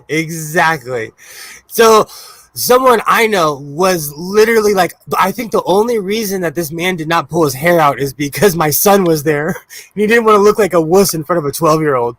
But he was almost stomping his feet. He was so mad. Mage is asking about us, possibly not getting benefits because of the debt ceiling. And I think they're mostly using that as a scare tactic, but I don't even think the Republicans would pull that unless they can be 100% certain they could blame it all on the Democrats. Well, that's their because real the goal. Republicans still depend very heavily on the elderly voting bloc. Hey. Sorry, kids, my battery drained. I didn't realize it was that low. It shocks me how much these people just obscure and don't help. They want to just be in the way. Like, I think it's time to get over the politics and actually start doing some effing work. Oh, please. Yeah. I watch African television, okay? And a place like Nigeria, their infrastructure is better ran than America's. It's so. Wait a minute. There we go. It's mind-boggling of what's going on right now with our government. They're not helping the people that need it, and it's insane. Well, no, the U.S. government is going for the last throughout my lifetime, really. I'm over 60. That's what I was trying to tell my son the other day. He's like, "Oh, it's so bad right now," and this and this. I said, "Look, bruh. It's never been good." So no, there's always something, and I went back and I showed him. I said, they're always going to be fighting in Israel. there's always going to be this over here. This has been going on before I was born. You know, he was talking about how, oh, look at the UK, it's in decline. I said, okay, let me take you to the pre-Margaret Thatcher era when the UK was in complete decline. We all forget about that, why they joined the EU in the first place, which was called the European something else back then. But my whole point is, I think, wasn't it? yeah, well, the common market, but it was the EU was called something else. But my whole point is that, like, it's always been bad. we go through semi good periods, and then it's kind of always been like this. Yeah, Lone Wanderer makes a good point on this, that, you know, the Social Security benefits really have nothing to do with the debt ceiling because it's a separate account. Right. Yeah, Correct. they just want to hold us hostage as normal.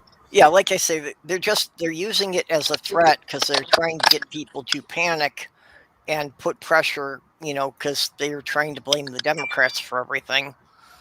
So they want to show that this is somehow a failing by the Democrats. Like I said, I live in Democrat Central. It's not all handshakes and hugs here, but we don't have crazy laws against trans kids either. So take it as you want it. Take it as you want it. Oh, I see where this is going.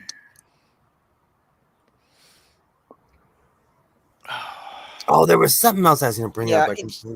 You know, it just shows how totally broken our government is, because everything has gotten to be, it's just, you know, between the political parties of what can they blame on the other party. So the government is not doing anything to help the citizens. It drives me insane. Yeah. Helping the citizens is at best a side effect of something that they did to try and own the other party. If you had two people standing over a crowd and they were arguing, and those two people had say over the crowd, you would eventually tell them to shut the F up and help the people in the crowd, you know? And that is literally what's happening right now.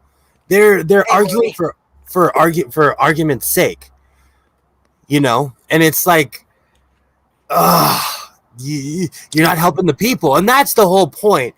I don't want to say it because I'm not like staunch rah-rah America, but like, they're destroying what's left of what we used to consider America and have pride for. Yeah.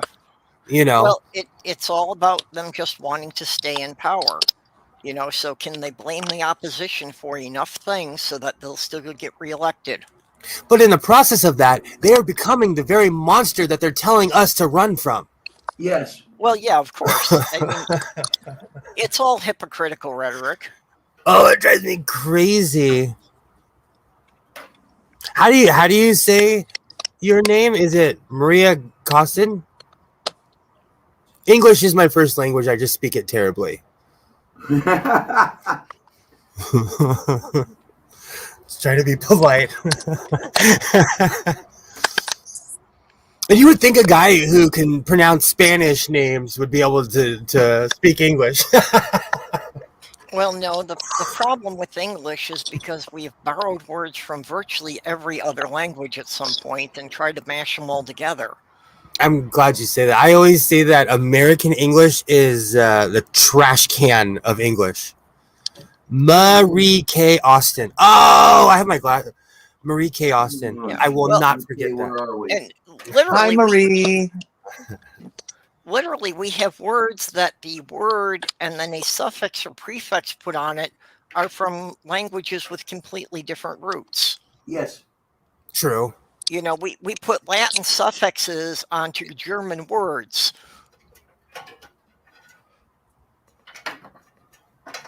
But that's what English has always been. It has always been a language that takes from other languages. That's why 80% of our language is made up of French, Italian, Spanish, and did I say Italian? Whatever.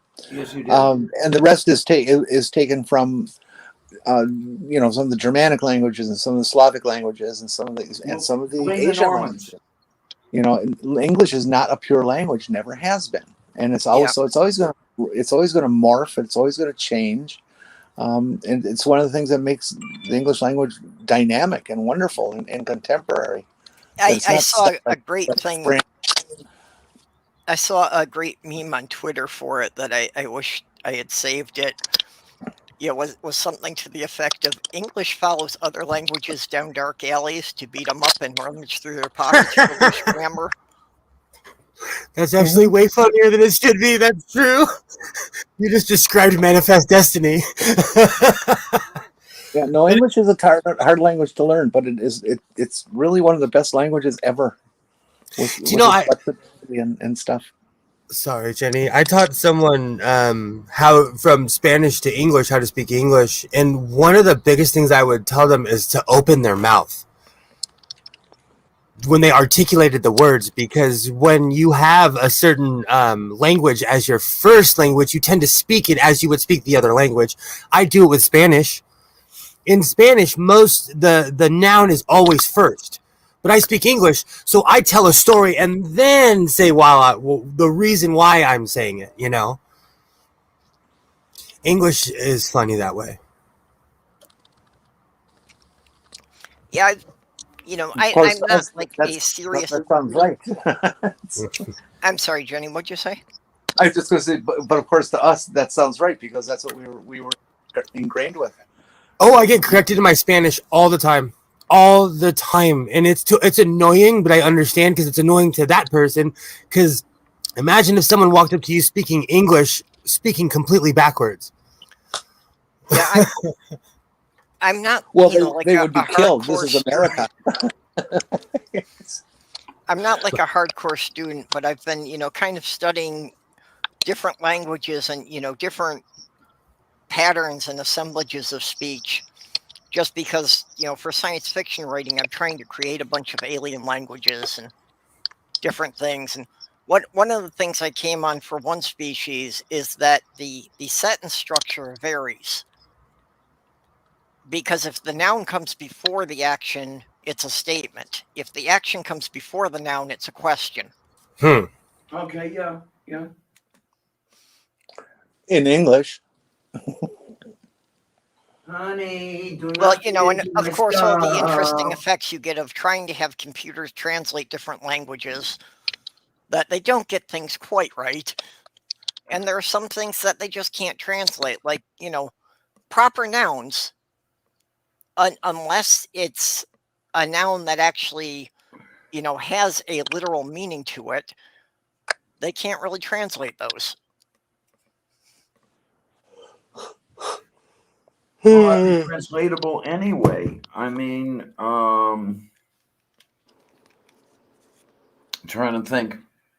A personal name. I know some of them have translations, but not all of them do.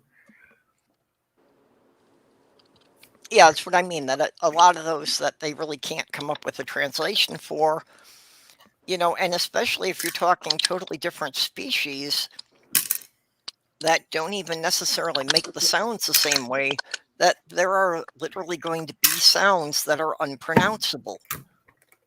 All right. And this is where I consider myself very lucky that my babka was teaching me Slovak when I was 2 years old, because I learned how to make some of the sounds that you just don't make in English. And it carried over to German. Well, she was fluent in German as well. So, yeah. That's like why Asian people have so many problems with R's and L's. Yeah. Because it's not part of their programming language. Yeah, well, each language is going to have some phonics that don't go over. Sure. At one point, Scandinavians have certain sounds that we don't, that we can't make, and we have sounds that they can't make. Yep. At one point, I took about a year attempting to at least learn the basics of Welsh for a story, and it's like, yeah, that was completely hopeless if you're not around people who speak it. Oh, that's like when I tried to teach myself German. German. Oh, it was terrible. And I grew up around German people, and I still it was awful. It was. I consider German to be a beautiful language. I really do.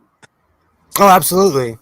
Language in general, like once you learn a language, It is beautiful, even if it sounds completely brusque to somebody else. I mean, consider that German is the only language in which I love you sounds like a threat. Absolutely. Oh, my. Korean is kind of like that too, where like you don't know if the person loves you or hates you. Okay. I try to think in come on, you. languages that I don't know, just to confuse my subconscious. Okay, there we go. I was thinking about making up my own language just to piss people off. Just one day, stop speaking English. It's harder than it looks. I've been trying to do that with Fluent Stupid. And, the whole thing that I do. And I've been trying to make a grammar, for example. And God, that's hard. And never mind the vocabulary. Well, didn't you learn that at a church, speaking in tongues? Yeah, pretty much. My sister was the Pentecostal, not me. I'm gonna say I've always thought that was insane. I always thought that was made up. I always thought that was weird, speaking in tongues. But I grew up Catholic, so what do I know? All of the above. I was like, what the hell is wrong with these people? Well, growing up with undiagnosed Tourette's, I'm firmly convinced that it would have been seen as either speaking in tongues or being possessed by a demon if I had grown up in a church that believed in those things. Okay. Oh no, they would have said you were possessed by a demon. It's not rare for people to try to pray away diseases or neurological issues or things that people are born with. Yeah, well, and it's one of the things that even though I didn't get the official diagnosis until I was in my 40s, I can easily track back that there were symptoms in my childhood because, it's something that my sisters were always getting on me for making these weird noises, trying to tell them that I couldn't help it, and they would never believe me. Oh, wow. So they just thought I was doing it to get attention or to annoy them, and it's like, no, I'm really not aware of these things happening. In fact, sometimes I don't even know I've made a noise until you point it out. Well, that was the female slimy bastard. It was anything I did was always to be getting attention. I mean, even my cranial surgery, she actually asked me, "Are you sure you didn't do that for attention?" And Jesus Christ. I wanted to bust her face in half, but my head was bandaged and it would have been harder than me. You required brain surgery, and she's trying to tell you that you did it for attention? What? Yeah. My family's like that. My family's like that completely. I consider some of the most heartless human beings on planet Earth. You just described my entire family. They're like that. When I tried to commit suicide, one of my foster brothers said I just did it because I didn't want to go to school that day. Oh my F. See, that's what I'm saying. People don't get it.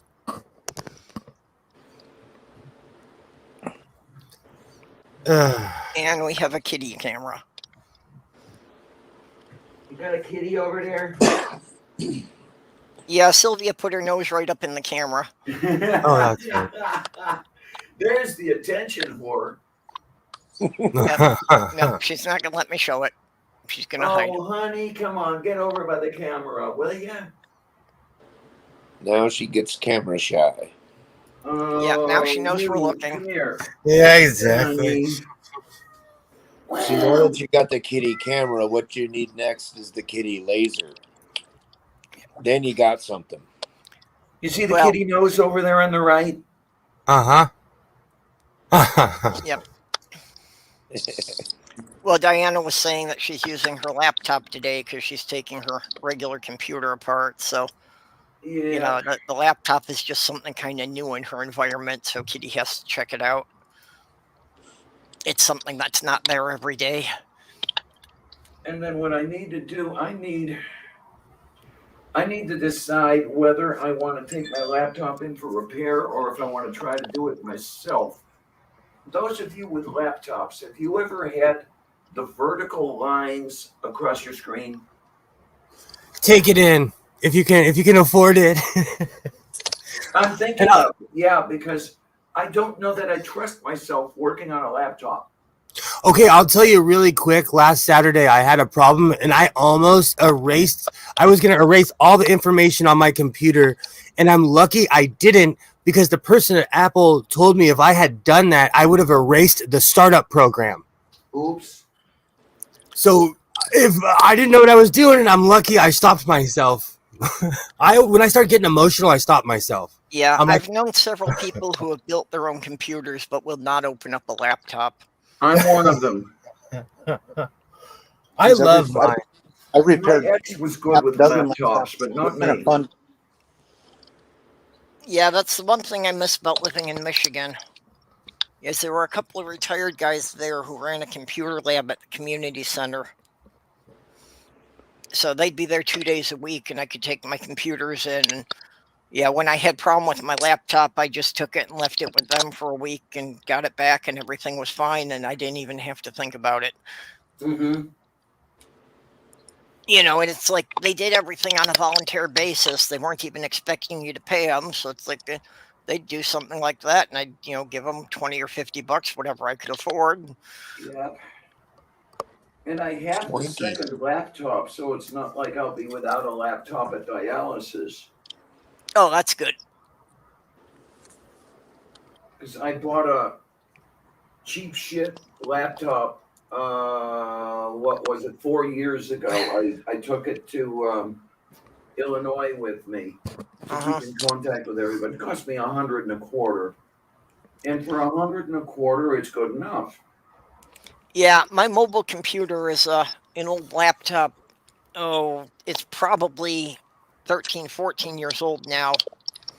That basically it was my niece's computer, and the hard drive went bad on it, so we replaced the hard drive, and she had got a new one right away, so I got this one and replaced the hard drive. But it's so old it's still running Windows 8, because the guys at the computer lab told me that they could probably install Windows 10 on it, but it would run so painfully slow they didn't advise it. Well, that laptop that I'm talking about there, that second one, came with Windows 7. That's how old that baby is. So, do you think I gotta pull my old Dell out. That thing's got to be at least 15 years old. I wonder if I can get on. I've got Sloth Girl's old laptop that I've been, wanting to reformat, but I can't figure out how to get it to load a new version of Windows 10 from a USB stick instead of always going to the one that's already in there. So I purchased on it gave me some weird option to make the computer modern. I hit it, I purchased it, and it worked for a while, but then it crashed. I'll show it to you one day. It's somewhere in this room. It's like a top of the line old Dell laptop, and it worked for a while, but you got to be careful with those old computers. Yeah. But like in the other room, I have a Chromebook that's at least 13, 14 years old. That thing, it works perfectly fine. I can get on StreamYards with it and everything.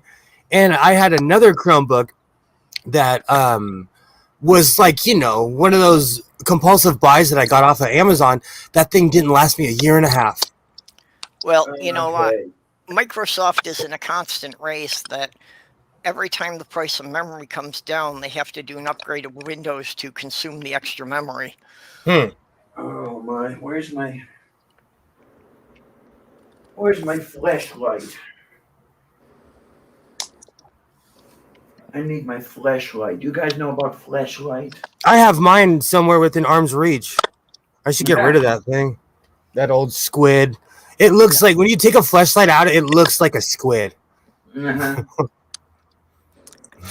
I like the magnetic flashlights because then I always have one on the refrigerator and one on the fuse box. I have And this. I have always insisted, everyone I live with, that everyone always has a flashlight next to their bed. I carry this thing around. Don't come in my garage. This is a 6-cell, 6D cell mag light. Ooh, I got one of those. This thing's it's a baseball bat. Yes. I Yeah, literally absolutely. learned to fight with one of those because one of my foster brothers was an MP in Germany, and they couldn't carry weapons off the base, even when they just walked around the outside of the fence to patrol the perimeter. Mm-hmm. So all they could carry was those big fucking flashlights. So he taught me how you can take somebody down to the ground, how you can disable them, and how you can break their arm with it. Oh, they're no joke. Oh yeah, You you can break go their off fucking with them. skull and You kill know them. that if somebody is coming at you with a knife or a gun, and all you got is the flashlight, this is how you do it. Well, here's So- the flashlight I've got. You know those monstrous 6-volt. I bought a bunch of those, Oh, and they yeah. were duds. And- Funny thing is, I've got one that's built into that, that same case that you've got, Mhm. but they made it an LED light, so it no longer required the big battery. So Oh yeah, okay. when you okay. unscrew the head, it's got the LED light and it's got 2 AA's fixed to the back of the head, and the rest of the inside is empty. Well, this one has an LED, but it's still running off 6 volts for some reason. Yeah. Oh, that's funny. Yeah, I have those. It's just funny that I've got this huge bulky flashlight that, I mean, it's great for smuggling. Because, I mean, you can literally put like 3 packs of cigarettes in there. Yeah, okay. Oh yeah, oh yeah. And the thing will still work when you press the button, so they won't think anything's unusual about it, except the fact that it doesn't weigh nearly enough. Do you know Yeah. that technology is kind of like a Bic lighter? Do you know you could get a Bic wet, it'll still work? You could pick a Bic up from 4 or 5 years ago, it'll still work if it has fluid. Sorry, I had to give a TED talk about Bic lighters. They are amazing. Yeah, I keep Bic a light? mag light in my toolbox just because you can control the width of the beam, and that's handy when you're trying to look into tight places. I was in Midday had or Maglite kind of had a heyday in the car business where they were coming out with these 2 AA pen lights that were just incredibly bright. They made them with a halogen bulb, a little tiny halogen bulb. The only problem is that if you dropped it with it while it's turned on, you would usually shatter the filament. Yep.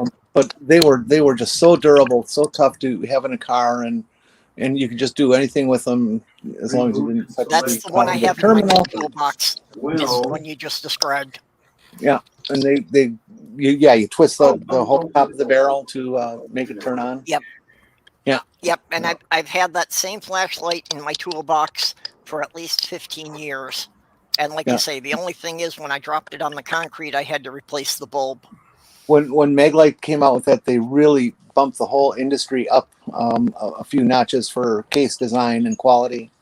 Well, that's for why a couple your of LED, years, that's why your LED stuff today is so industrial, aluminum killer stuff. Yeah, for a couple of years, they were basically all anybody would buy for a work site, so everyone else had to catch up with it. Oh yeah. Oh, my.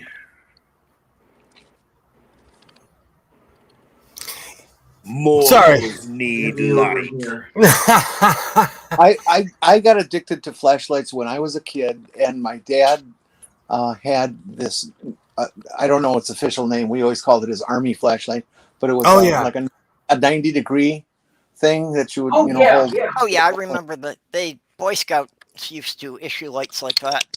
Yeah, I just thought that was so cool that I could bend the corner, Yep. And that's what got me going on flashlights for the rest of my life.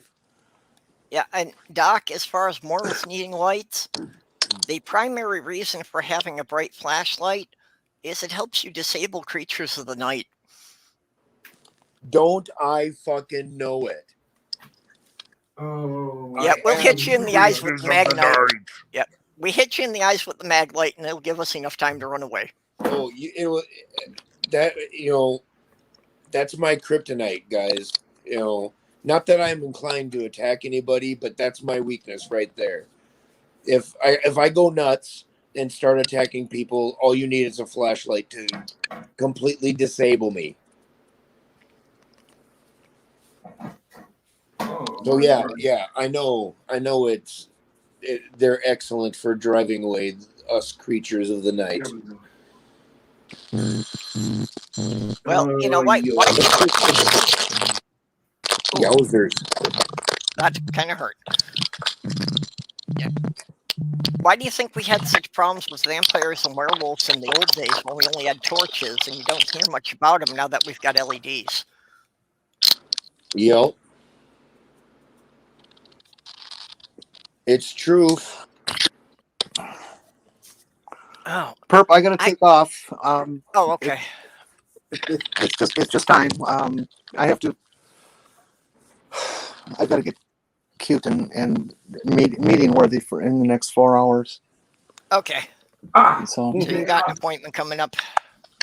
yeah, we'll talk to you guys later. Yep, we'll see you later on. Bye, cat. Love you. Good to see you again, kid. How long do houseflies live? I've had this annoying fly in here for almost a week that I can't get. And part of why he's annoying is that he insists on kamikazing into my head on a regular basis, so I'm guessing he likes the smell of my conditioner. I thought flies only lived like 3 days or so, or just a matter of days. I thought houseflies, it was more like 2 weeks. Sorry, go ahead. Some species of fruit flies, it can be only a couple of days. My gardener just put down manure, so the flies are living at my house. I forgot to label the. Let's see what Google says. How long do houseflies live? Google says about 28 days. What? Wow. That's a lot longer than I thought. That's why I'm walking around my house with a fly swatter. I'm not a good Buddhist. That was a joke. Yep, and Well, according to the Orkin anyway, site, they will yeah. survive indoors for 15 to 30 days. Why? Where does the 48-hour myth come from then? Well, like I say, I think that may be some types of fruit flies. Yeah. Rather than house flies. And then what is it? The mayfly only lives 24 hours? Or some kind of fly? Yeah, I know the mayflies are very short, between the time that they metamorphosize, from being a nymph into being a fully flying creature.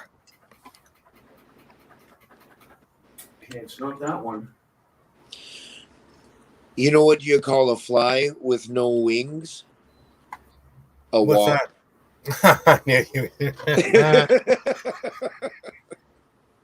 I love that joke. I don't know why the ground beef joke makes me laugh. What's a cow with no legs? Ground beef. I don't know why I think that's so funny. Again, if I'm having a bad day, I'll literally think about that and start laughing. Have you heard the deer jokes along those lines? No. What do you call a deer with no eyes? What's that? No idea. What do you call a deer with no eyes and no legs? What's that? Still no idea. What do you call a deer with no eyes, no legs, and no genitals? What's that? Still no fucking idea. Okay, what do you get when you cross an elephant and a rhino? Elephino. Yep. You got me with that pirate joke last week. What's a pirate's favorite letter? Oh, that was one of Sloth Girls. Oh, I've been telling that joke all week long. Their first love is the sea. Oh, I can't remember what I was gonna say. Let's see. I'm gonna make pants out of my old Buddhist robes. Oh, there was something I was gonna say, but I'm not angry anymore. Damn it. Damn it. It'll come to me. We have to wait for the next Hulk cycle.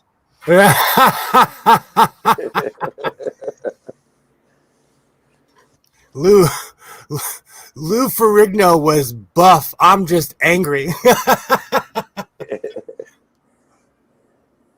Oh, hey, Maya. No, wait a minute. Hey, Maya. Oh, Christ, I lost the. Will's getting to be regular in here again. He was gone for a month or so, but he's coming back to us. I needed a vacation badly. The internet will age you. I came back with a beard. If that shows anything, see all that white hair right there. Well, and I definitely recommend that everybody should take at least a couple days a month that they stay away from social media.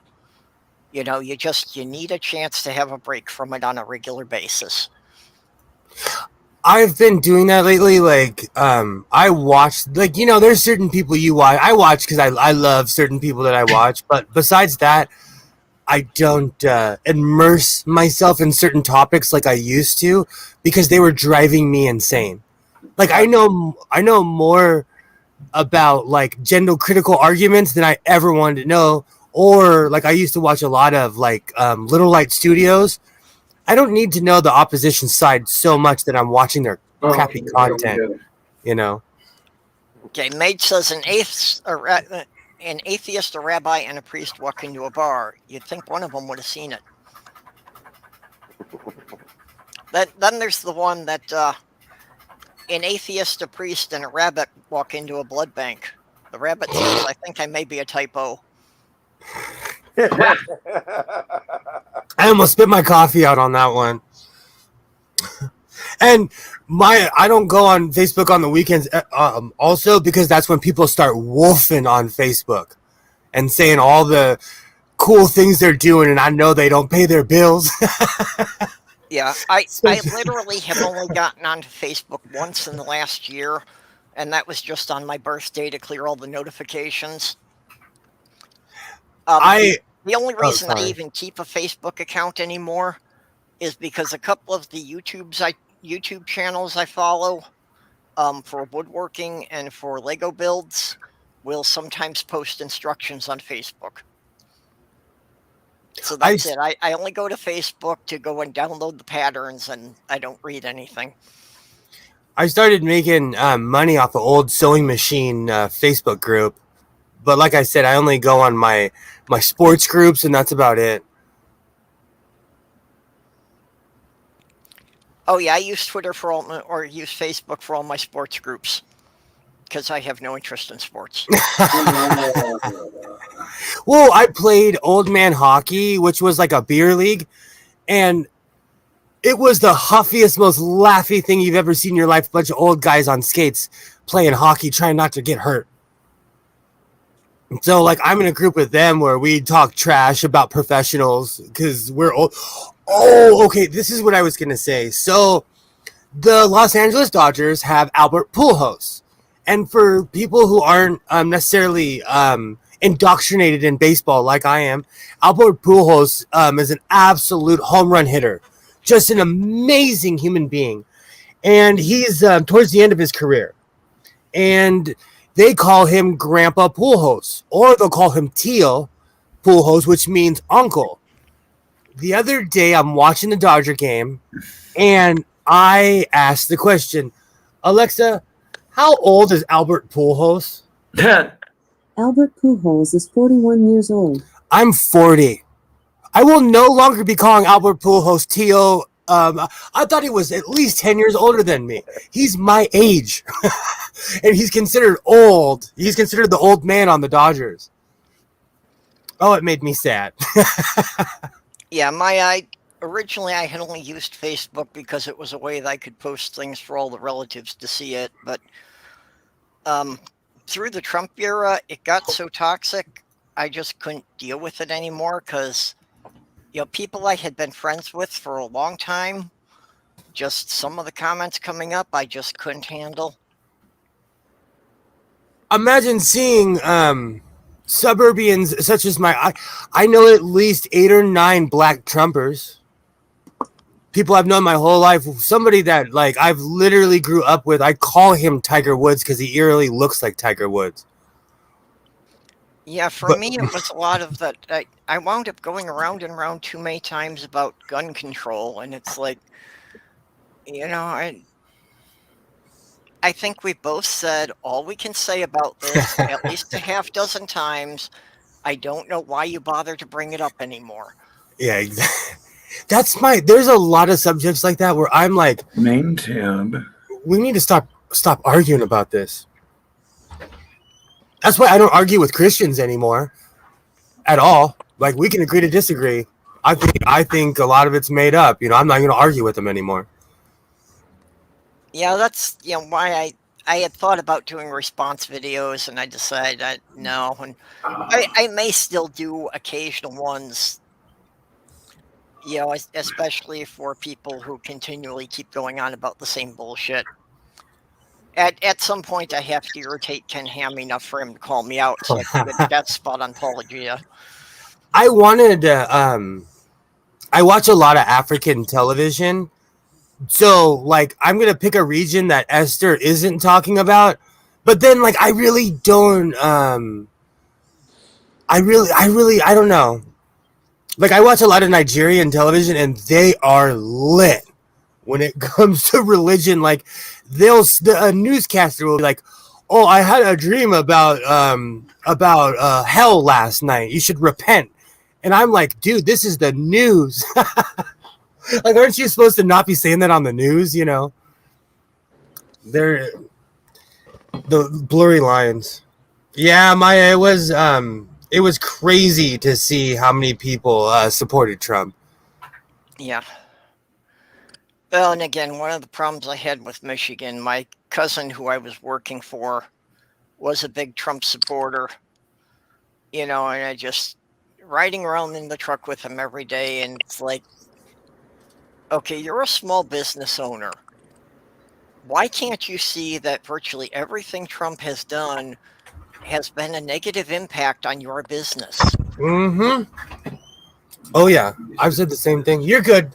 You're okay, buddy. I've said the same thing.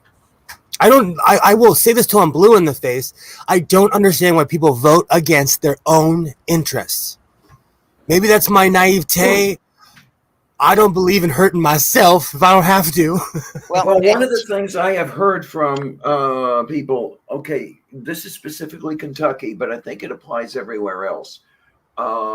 People have been saying that McConnell is the most hated man in Kentucky, but everybody votes for him because he convinces them that the other guy is even worse.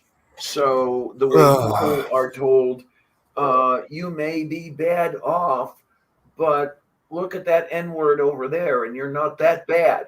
Aren't they the poorest? Aren't they some of the poorest counties in America? Yes. Yeah. Mm-hmm. Absolutely. Well, if you look at the map, the poorest states in the country are almost all completely Republican controlled. Yeah, and everybody for many, many years. And everybody hates Nancy Pelosi, but San Francisco has its own problems, but they don't have Kentucky problems. Yeah. I'm not Nancy Pelosi's biggest fan, but I don't abhor her either. So I'm California biased, and I know, like I'm biased because like a lot of these politicians I grew up with my entire life, like someone like Dianne Feinstein. She has been around as long as I can remember. I remember her commercials from when I was a little kid. But Dianne Feinstein was around during Reconstruction, for fuck's sake. Yeah, she helped put up the wood. Her and Mitch McConnell were there. Oh, come on. McConnell planted the fucking trees. And Strom Thurmond was in charge of all of it. Yeah. Do you know when Clinton got impeached and Strom Thurmond came up, I was like, he's still around? I was shocked. I think he was 135 years old when he died. He was around. He lived long enough from when the Democrats were in, the Republicans. Yes, he was. He was. Oh. Yeah, well, the trick that they use so often is to get people riled up about emotional issues that really have no effect on their own lives. Like gay marriage and abortion. I will say this until I'm green in the face.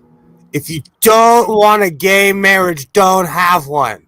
There you go. You don't want an abortion, don't get one. Thank you. And right here, like Maya's saying, the Republicans have now gotten to the point of voting for the Democrats is a vote for Satan. Drives me, and I don't get it anymore. I just they manage to keep people distracted enough so that they don't realize what the policies they're passing are really doing to their daily lives. Even in my own political party, I'll be like, oh, that's propaganda. Oh, that's propaganda. Oh, let me look that up and prove that wrong. In my own party of people I'm voting for, Well, that meme about Barry Goldwater, I'm sure you've seen it. The quote where if we let the Christians take over as they've been trying, we're really fucked. Well, that's come to fruition. It actually has. Who was it? Was it Eisenhower that said, beware of the military complex? That was Eisenhower, yes. Look at us now. That was Eisenhower in 1960. Yeah, and look at us now. We are the military complex. Do you know that the only reason France didn't bomb England is because we're backing them up now? Oh, I'm sorry, Australia, when we took their submarine contracts. Because the French do have a sizable navy, but they don't have to brag about it. Oh, crazy times that we live in right now. We are the military complex. Just look up just the Pacific Fleet, which we added to when we put the contracts with Australia. That's why China was like, wait a minute. Like now America literally rules the entire bottom half of the Pacific Ocean. Mm-hmm. Well, the U.S. has, I think, 7 active carrier groups. We have over 2,100 ships right now in the ocean, just on the West Coast. Yeah, but any one of those 7 carrier groups can take on any but the 5 largest navies in the world alone. Yeah, exactly. It's crazy times we're living in right now. Well, does anybody remember what was the fighter that was recently canceled before anything went into production at all? And that one, when I saw that, it was just recent. Well, I think it was sometime this year. It wasn't the Boeing. Was it the Boeing Phantom? It reinforced the idea here that these experimental military things, especially the experimental aircraft and stuff, don't exist as anything that might be operational. They exist to line the pockets of the people at Raytheon and at Martin Marietta and all the different Boeing factors. In out in the desert, in going towards Vegas, the aerospace industry has taken over all these little bum towns, and they're making space shuttles. They're doing anything they can because private business will be taking over NASA within the next 20 years. Okay. Boeing has a giant plant out in the middle of the desert now, and they're literally all, because Edwards Air Force Base is like half of the desert going towards Vegas. When you're driving up there, you see all these different plants out in the middle of the desert. You'll see a Boeing plant. I mean, its own functioning city, basically. They have to be because they're in the middle of nowhere. Right. You need to have an area that large to dig out a bunker big enough to hide the alien city ships. Man, you know, I always say this. I don't believe in anything. I am almost a nihilist, and I drive through there and scare myself at night. When I used to drive through there at night, because if you pull over anything that's facing south, that is Edwards Air Force Base, you will get pulled up by the military police. On that same road, if you go north, you could sit there all night long and look at the Milky Way. The desert is funny that way. But you could see freaky stuff out there, but it's literally military planes doing exercises in the middle of the night. Yeah. It's quite literally. My cousin lived in Buckeye. I don't know what. There's a military base out there in Arizona. You would know the name if I said it. I always forget it. It's a major one. But I saw an SR-71 flying around during the day, and I had never seen that. And they were literally just doing circles. Well, they're not afraid of flying the blackbirds during the day now. No, because I mean, even NASA's using them for data gathering and scientific stuff. I had never seen one not in an air show. Well, that's the thing. Now they figure the technology's old enough that the Russians and Chinese already know everything that's in them, so it doesn't matter to keep them hidden anymore. So true. So true. But that feeds in, like when people are saying, "Oh, but I see freaky stuff." No, it's literally an unidentified object. You don't know what it is. Like I tell the story all the time. There was one night I was sitting at the ocean with a buddy of mine, and we saw this giant blue streak fall into the ocean. Years later, I found out it was nickel pyrite. It burns blue when it enters our atmosphere. Oh, okay. It was a meteor. It wasn't an aliens. It wasn't, but it was going so fast, and it was at an unreal trajectory that it didn't extinguish until it hit the ocean. Well, you know, in the biggest ballooning of UFO sightings was the late 50s and the 60s. You know, right during the high point of the Cold War. Yeah. So, you know, is it really hard to put those things together and think that most of these were the military testing new aircraft that they didn't want anyone to know about? The military. I've seen some photographs of old tests, and then I look at the old photographs of the UFOs, and yeah, they're identical. Mm-hmm. Yeah, Mage is correct. A lot of time a UFO wasn't even an object. And they were testing all sorts of, you know, really unique design planes with, you know, different hull and engine configurations. A huge thing was that, you know, they were trying really hard to develop a fighter with a vertical takeoff so that aircraft carriers wouldn't need the long runway. Mm-hmm. And isn't that what people, you know, claim that these things had to be alien ships because it shot straight up? Yeah, there were prototype aircraft that were doing that in the 50s and 60s. And the military didn't want the Russians to know how we were doing it. I wouldn't be. You know, I'm so skeptical. I'm just one of those people that I never think it's something that's unworldly. That's why I'm not good. I'm not fun when people go ghost hunting.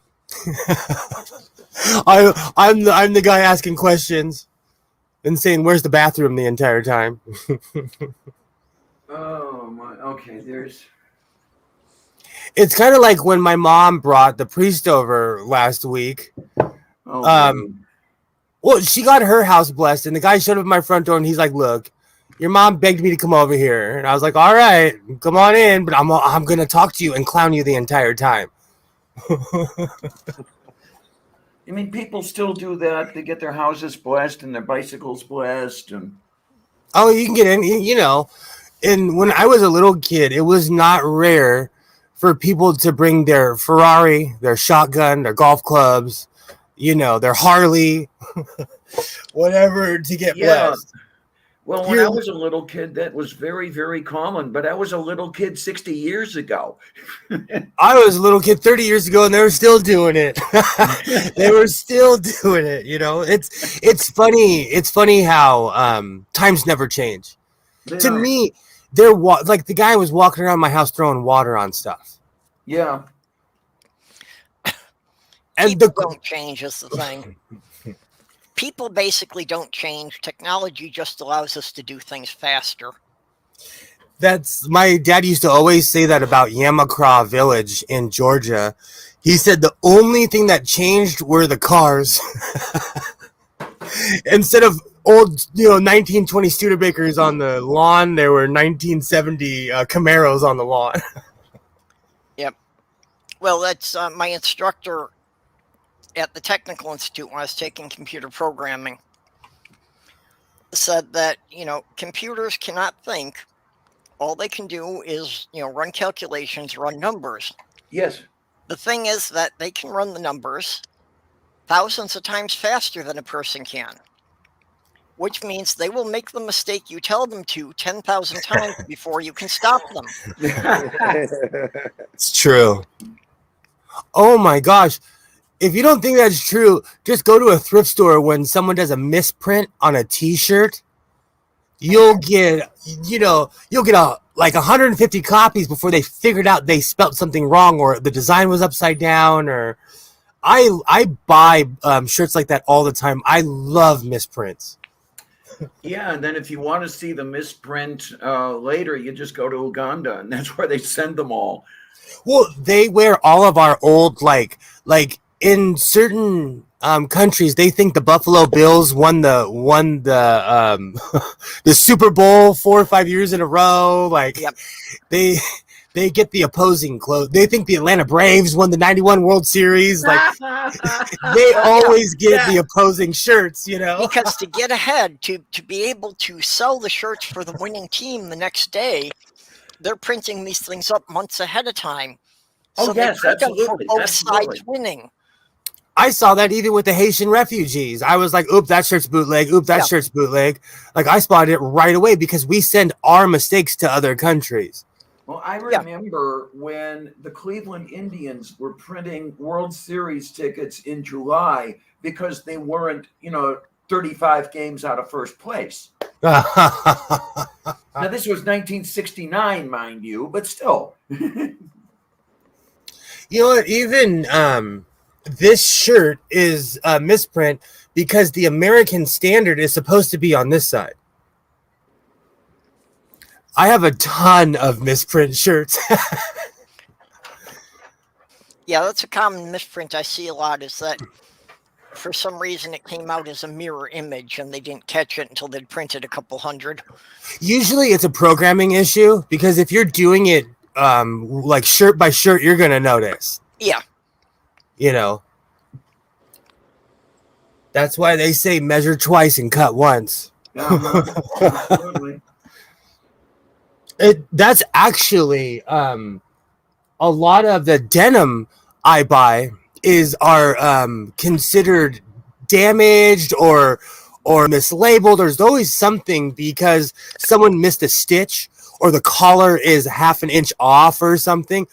If I didn't tell you on half of the vest, you would never notice any of the design flaws.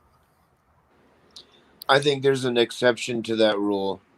Measure twice, cut once. When it comes to farting, I think it's cut once, sniff twice. I cut and run. I'm old school. I'm a bomber. I'll walk in the room, pick a fight, get in a full conversation, then walk out.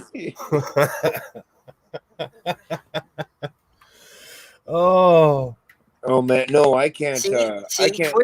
Twitter saves you the hassle of walking in and out.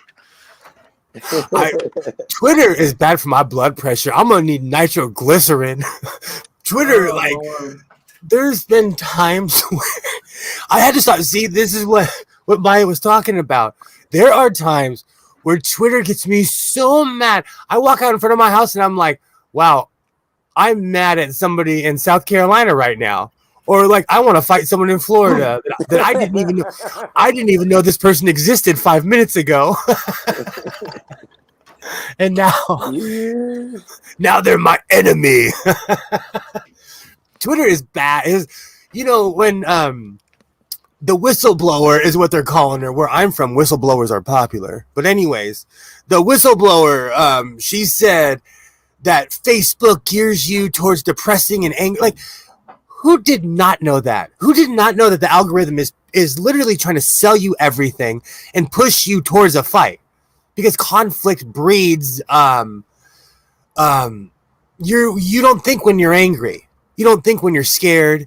So they put all these crappy stories up and they're like, you're scared. Oh, buy this. Buy this. You looked this up yesterday. Buy this, Well, that's what we were just saying, about the politics, that they get people whipped up over emotional things that have no bearing on their life. Exactly. So yeah, the politicians, and I won't even just say the Republicans, because both parties are doing this, that they whip it up to get their base energized. Recently, I saw an interview with Neil deGrasse Tyson and Ben Shapiro. And that must have been a great matchup. Well, I watched the highlights because Ben Shapiro is bad for my health. He literally, I can feel my blood pressure rising, like I feel myself getting angry. But I totally fanboy over Neil deGrasse Tyson, and he said the most logical thing to Ben Shapiro, where I literally jumped out of my chair and was like, "Checkmate, mother effer." Ben Shapiro was going off about gametes and all this other crap. And Neil deGrasse Tyson looked at Ben Shapiro and was like, why do you care? Yeah. Like, why do you care so much about trans men and women when you are not? Like, answer that question. Like, where is this coming from? Because pathologically, he's just going on and on and on. And it's quite literally all he talks about. Mm-hmm. It's really amazing when you hear all the garbage about how people are worried about your daughters in restrooms and how people like me are going to assault them, when in reality, the people who are most likely to be assaulted in a public restroom are people like me. Uh-huh. I mean, really? He destroyed Ben Shapiro, because Ben Shapiro, I asked people that question. What's funny? That's the question I asked my 12-year-old son. Like, he'll get hyped up about something, and I'm like, do they live here? Why do you care so much about these people that don't even help, that have nothing to do with you? Yeah. It's quite literally a question I would ask a child, is what I'm trying to say. That's why but Ben Shapiro drives me insane, because he lives around here somewhere, and Lord. He's from Lefty Land, and he's pushing this agenda that would better fit somewhere like, I don't know, pick a red state, Texas. Pick somewhere that's more, well, I don't even know if Texas is red anymore. Pick a conservative area, like I always say. Why is it that Kirk Cameron, Kevin Sorbo, what's his name, Ray Comfort, Banana Man, they all live out here? Banana Man, I'll give respect because he goes to Compton, Carson, and Watts and tries to preach the Bible. So I'll give Ray Comfort a little bit of respect because he likes black people. So I respect him for that. Well, I don't know. Is it the case that nobody's touching him because he's crazy? It's like, it's bad luck to hit a crazy man. No, he goes to the hood on his bike with his little dog. Like, he is fearless. There's a rule. Like, if you're not from that neighborhood, don't go there. And that's not just black. That's Mexican neighborhoods, Armenian neighborhoods. We have an Ethiopian hood here where I would dare someone to go in there. This is what I keep wondering about, is that the people on the right are so worried about trans women assaulting kids, and yet they're voting for people like Trump and Gates, and people that have all sorts of, sexual misconduct things, including ones with minors. Especially Gates. Yeah. If that was me, even accused, they would have me under the jail, handcuffed. Well, I could even see if there's a couple of accusations and no real evidence that, there's some room for doubt there. when they get into there being dozens of victims leveling accusations, there's a pattern forming. Okay, that's all I'm gonna say. Well, I call it the Jerry Sandusky scale.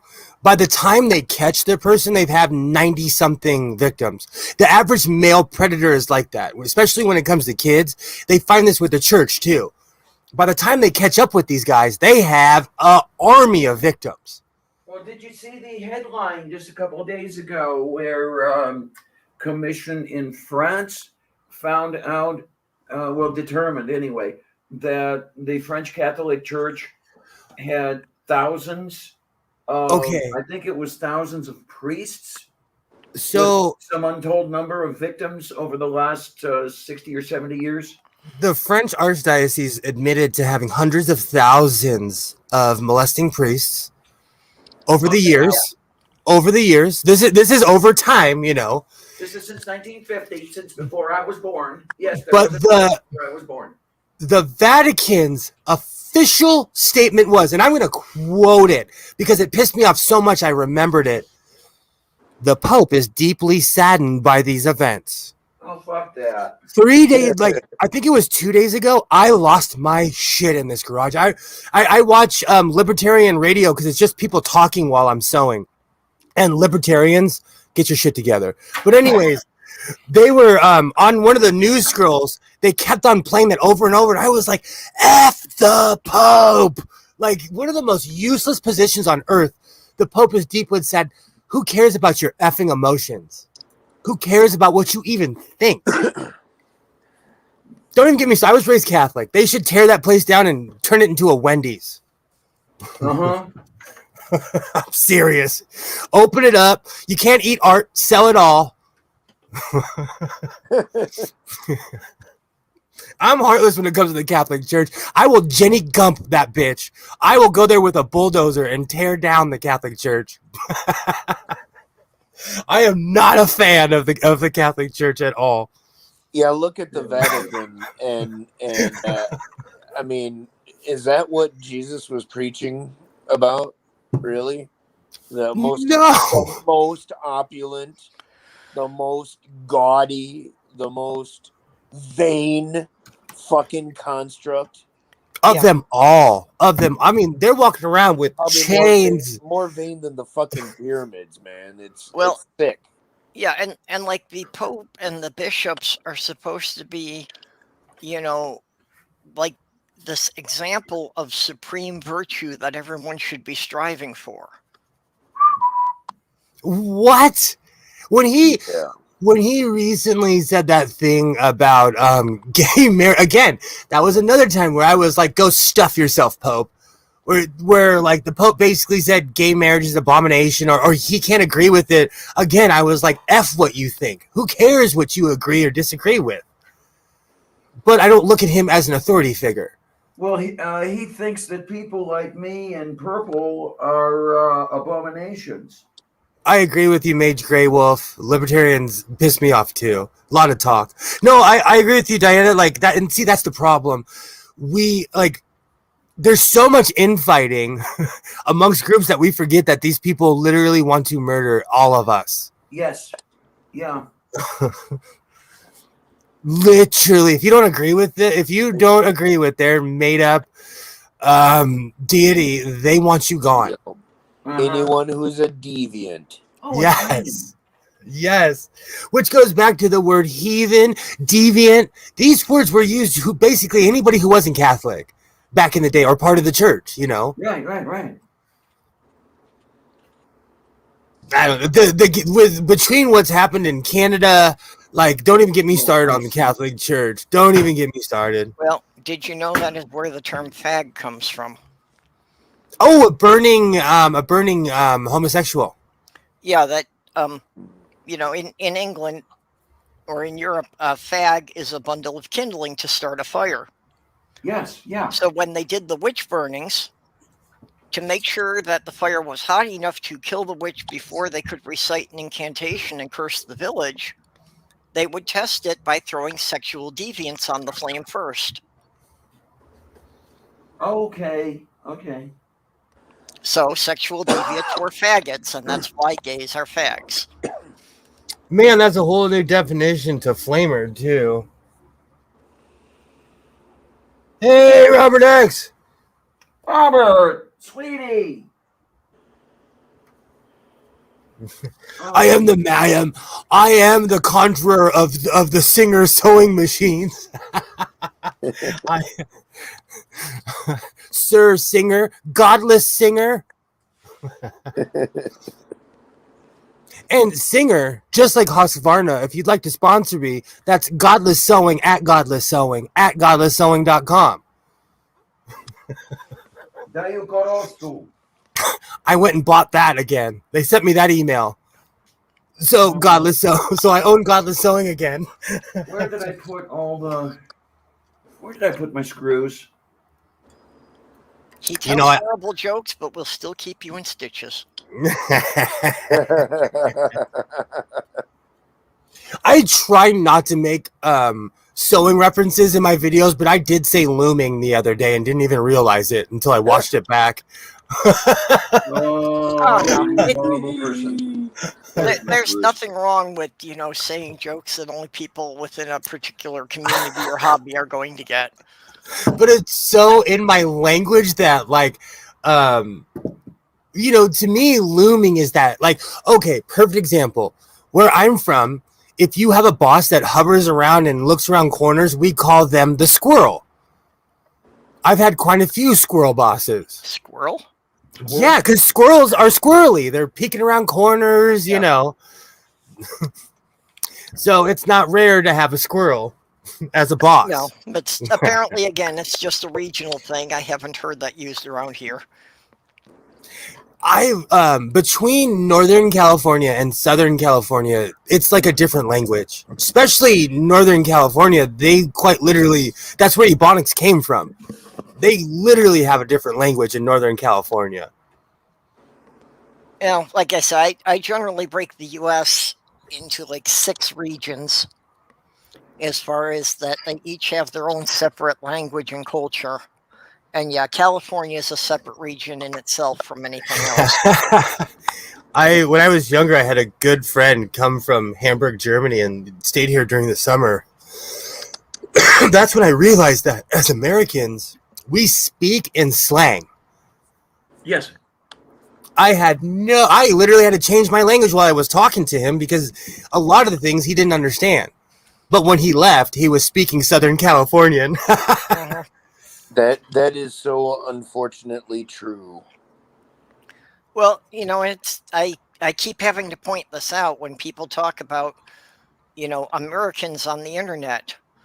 And I keep trying to tell them that you can't lump it all together, because I have as much trouble understanding somebody from the Deep South as an Englishman does talking to an Irishman or a Scotsman. Hey, look, I don't fit any stereotypes. People all the time, they ask me, what are you, where are you from? It makes me laugh. But in California, where I'm from, people talk like me.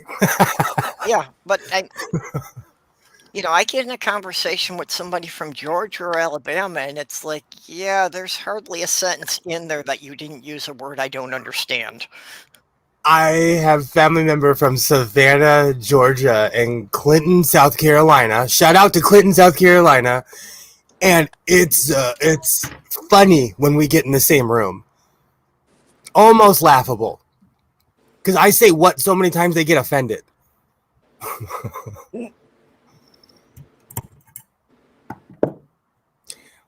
And if you want to talk about cultural differences, I have family members that in Georgia will live stream themselves. Like, they're like, hey, I caught a possum. And they will live stream themselves cooking it. Yep. Okay. I'm not kidding you. Where I'm from, we're called the West Coast, my last name, and the East Coast, my last name. We're like from 2 different planets. The California and the Georgia versions of my family are like, oh man. I don't know if I It's could really eat a funny. possum. I never know for sure if it's actually dead. I Never know for sure. And yeah, you're cooking it, and I'm like, yeah, but what if it's just really good and playing dead. Yeah. So I have a rule, and I learned this in Mexico. If you like what you're eating, don't look in the kitchen. Yeah. So if someone told me like, oh, we're eating something that's not on your chart, I wouldn't eat it because I'm a modern American. I get grossed out easily. But if you fed it to me and I didn't know what it was, I'd probably tell you it was the greatest thing on planet Earth. Like I eat lengua burritos regularly and lengua tacos. It's cow tongue. Oh, yum, yum. I love tongue. The average person would think that I'm a psycho. But I'll buy a full cow tongues are this big. I'll buy one at the store and chop it up and fry it, you know. And they are not cheap. No, not anymore. Meat in general, like honestly, food in general is going up right now. It's depressing. Well, cow tongue, anywhere I looked, it was always $7 or $8 a pound. Pork has gone through the roof in California to the point where I'm thinking about getting a pig. Well, what happened to pork was in the fall of 2019, they couldn't get enough people to handle taking care of the animals. So they did a huge cull, and we had really cheap pork that fall. But yeah, now the herds aren't nearly as big. There isn't nearly the supply there used to be. So yeah, it's going to drive the prices up.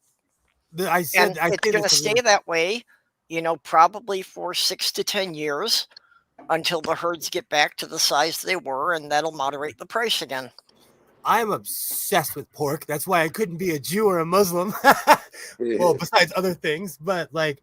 So why aren't you living in Iowa? I live in pork heaven, dude. I think aren't we like the America's top producer of pork? Can I ask you a question? Because I'm looking to move out in the middle of nowhere, and I'm not kidding. Do you guys have gun laws? Like, can I own a rifle and go out? Yeah, I mean, recently they legalized concealed carry. The only reason I ask that is because my son wants to live somewhere where he can go become a commando, and I'm like almost not against it at this point. Yeah, I mean, you can. There's like a gun class. I'm not sure what's all required. I don't know if you have to take the class, but I mean, there's a gun class you can take and get certified to carry a firearm. Absolutely.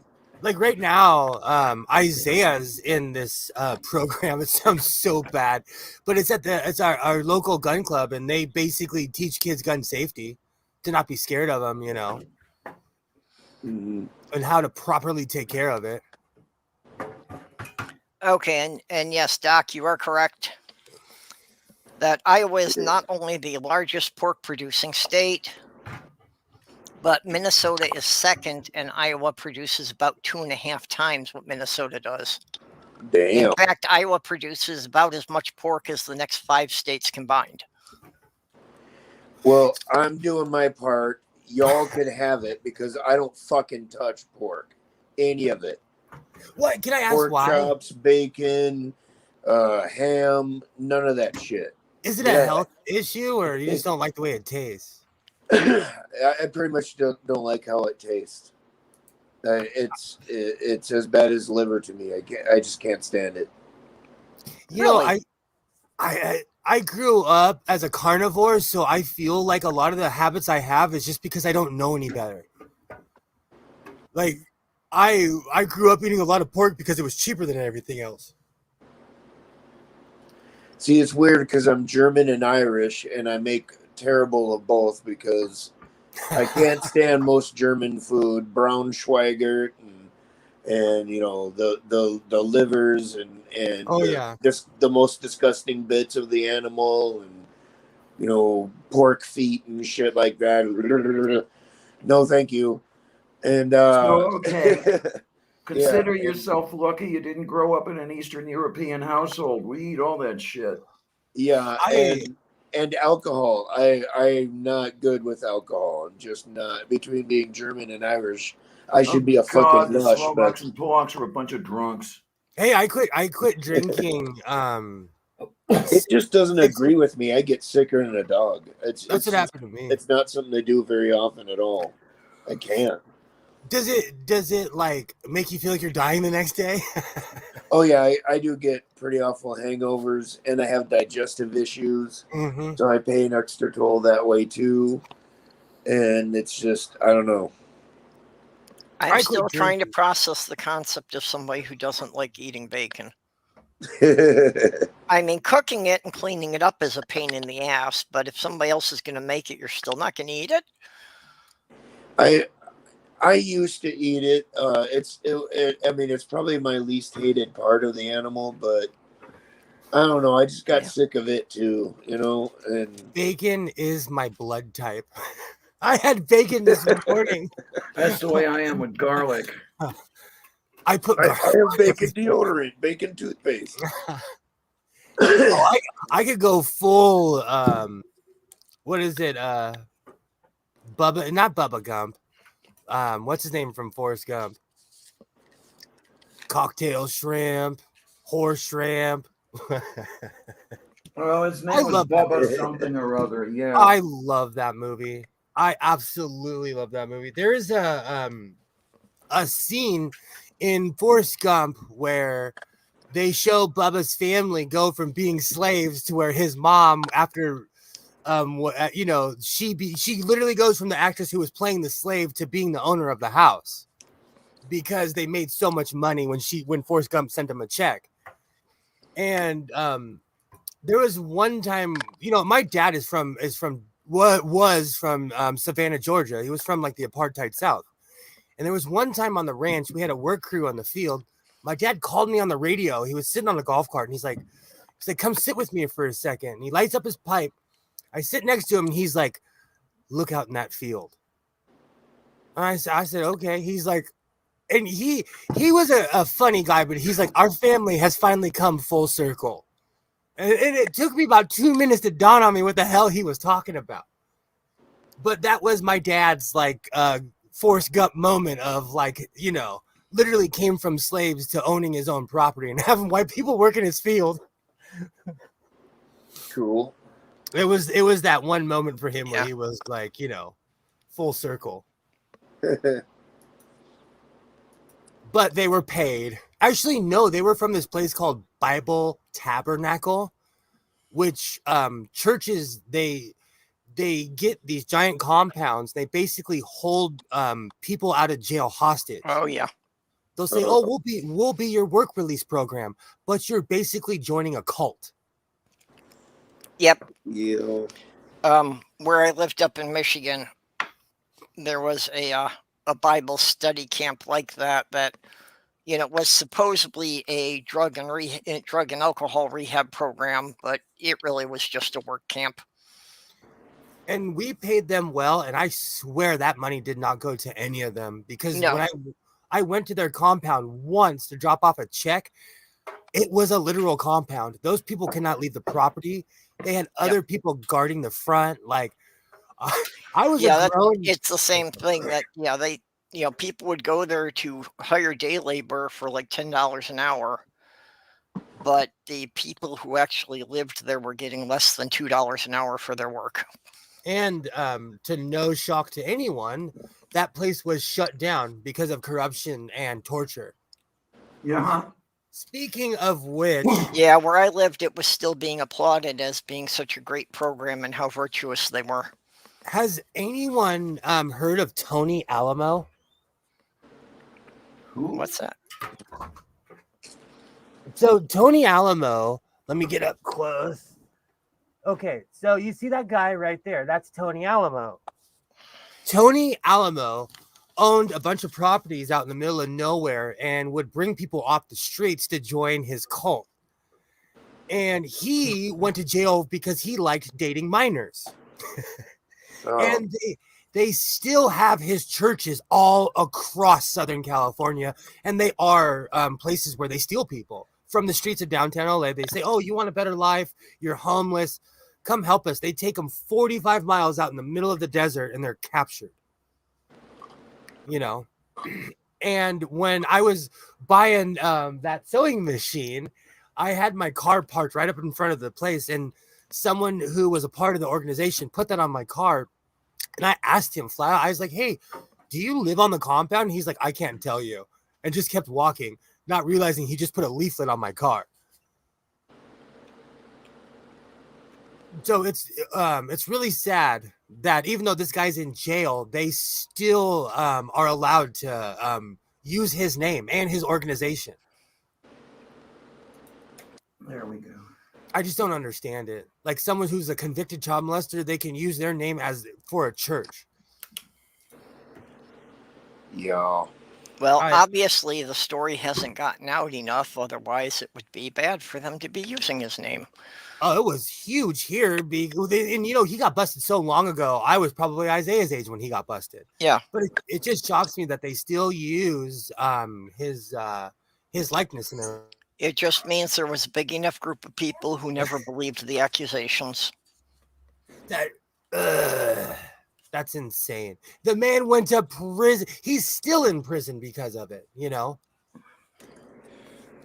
I don't know what other proof you need. Okay, well, we're going on 3 hours here. I need to wrap this up. All right. Okay, then. So, Diana, you got anything you want to plug before we go? Not much, actually. It's a slow week for me. We have already done our Sunday and Tuesday shows, and I'm going to be working on hardware here for the rest of the week. So I guess the next thing coming up for me is the next Sunday show, Sunday at noon, on the channel The Lavender Lady, with me and Kate and maybe Manda and maybe Tina. Awesome. And then we'll just be talking about whatever comes to mind, like we always do. Okay. Yay. Doc, you just going to continue lurking in the background everywhere? Pretty much, yeah. I don't know. Work. That's all I got in my future. More work. Well, unfortunately, that's the way, you know. This is the way. Or I could go full Godfather. This is the business we've chosen.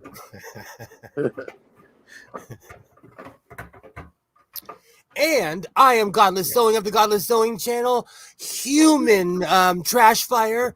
Come check me out. I have all kinds of cool videos on my channel. I am going to exclusive sewing content because I could care less about drama or who's doing who or who's what. So come on down. I have nothing but fun. It's all love. And I think somebody made a suggestion about what I should do with my old Buddhist robes, and I'm going to take it to heart. So there will be a video coming out very soon of me enjoying myself. Godless Sewing, Godless Sewing. Go subscribe to the Godless Sewing channel. It's all love and sewing machines and lots of blasphemy. Okay, a video of you enjoying yourself. That could be taken different ways. Well, that's my new promise. When I hit 500 subs, I'll put a video of me enjoying myself. How about that? That'll be in my only. Is OnlyFans still around? Oh yeah. I don't know. Yeah, they've resumed the pornography because of the backlash of them canceling the pornography. Okay, because I'm about to say pornography was their backbone. Yeah. That like was what made them famous. Yeah, it was a stupid thing for them to try and do. You know, and one more thing before we leave, to all the companies that are not listening, but they are listening, let's stop with the moral clauses. Like, let's just be debaucherous. Get over it. Human beings are gross. We're all a little bit debaucherous. It's okay. YouTube too. You guys are, even my trolls can't comment on my videos anymore because their censors are so high.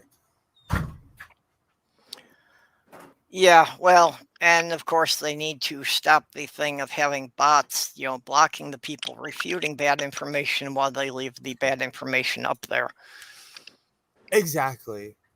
You know what? Actually, the Lone Wanderer left a comment on one of my videos that was so heartfelt it made me want to cry, and they took it down. YouTube is ridiculous. Like, it was something really heartfelt that Lone said, and like YouTube YouTube thought it was insult. I don't know what they thought. They took it down.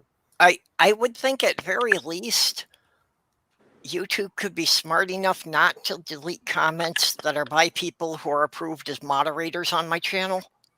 Or regular commenters. Like, I don't get that. Yeah.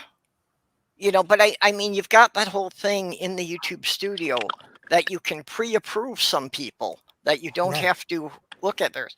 So if these people are pre-approved, can YouTube not delete their comments? Exactly. And yet still, 2 hours after I close every stream, there will be the ones up there from the spammers. I get those too. And it's always the porn. Yep. Yeah, it's 2 hours after every stream, I'll have the spam comments up there. Me too. They're letting those through too. They used to stop those, but now they're letting them through. Yep. Okay, well, anyway. So I thank you all for coming, and I need to thank my patrons. Yay. And actually, I haven't got any new supporters, but I have had a huge wellspring of growth from my existing supporters. Yay. That awesome. Lavender Lady, Greg Hartwick, Junie, and Ox have all increased their Patreon supporters to me in the last month. Yay. Along with still having Robert X and Von Rick and X from the Utah Outcast supporting me.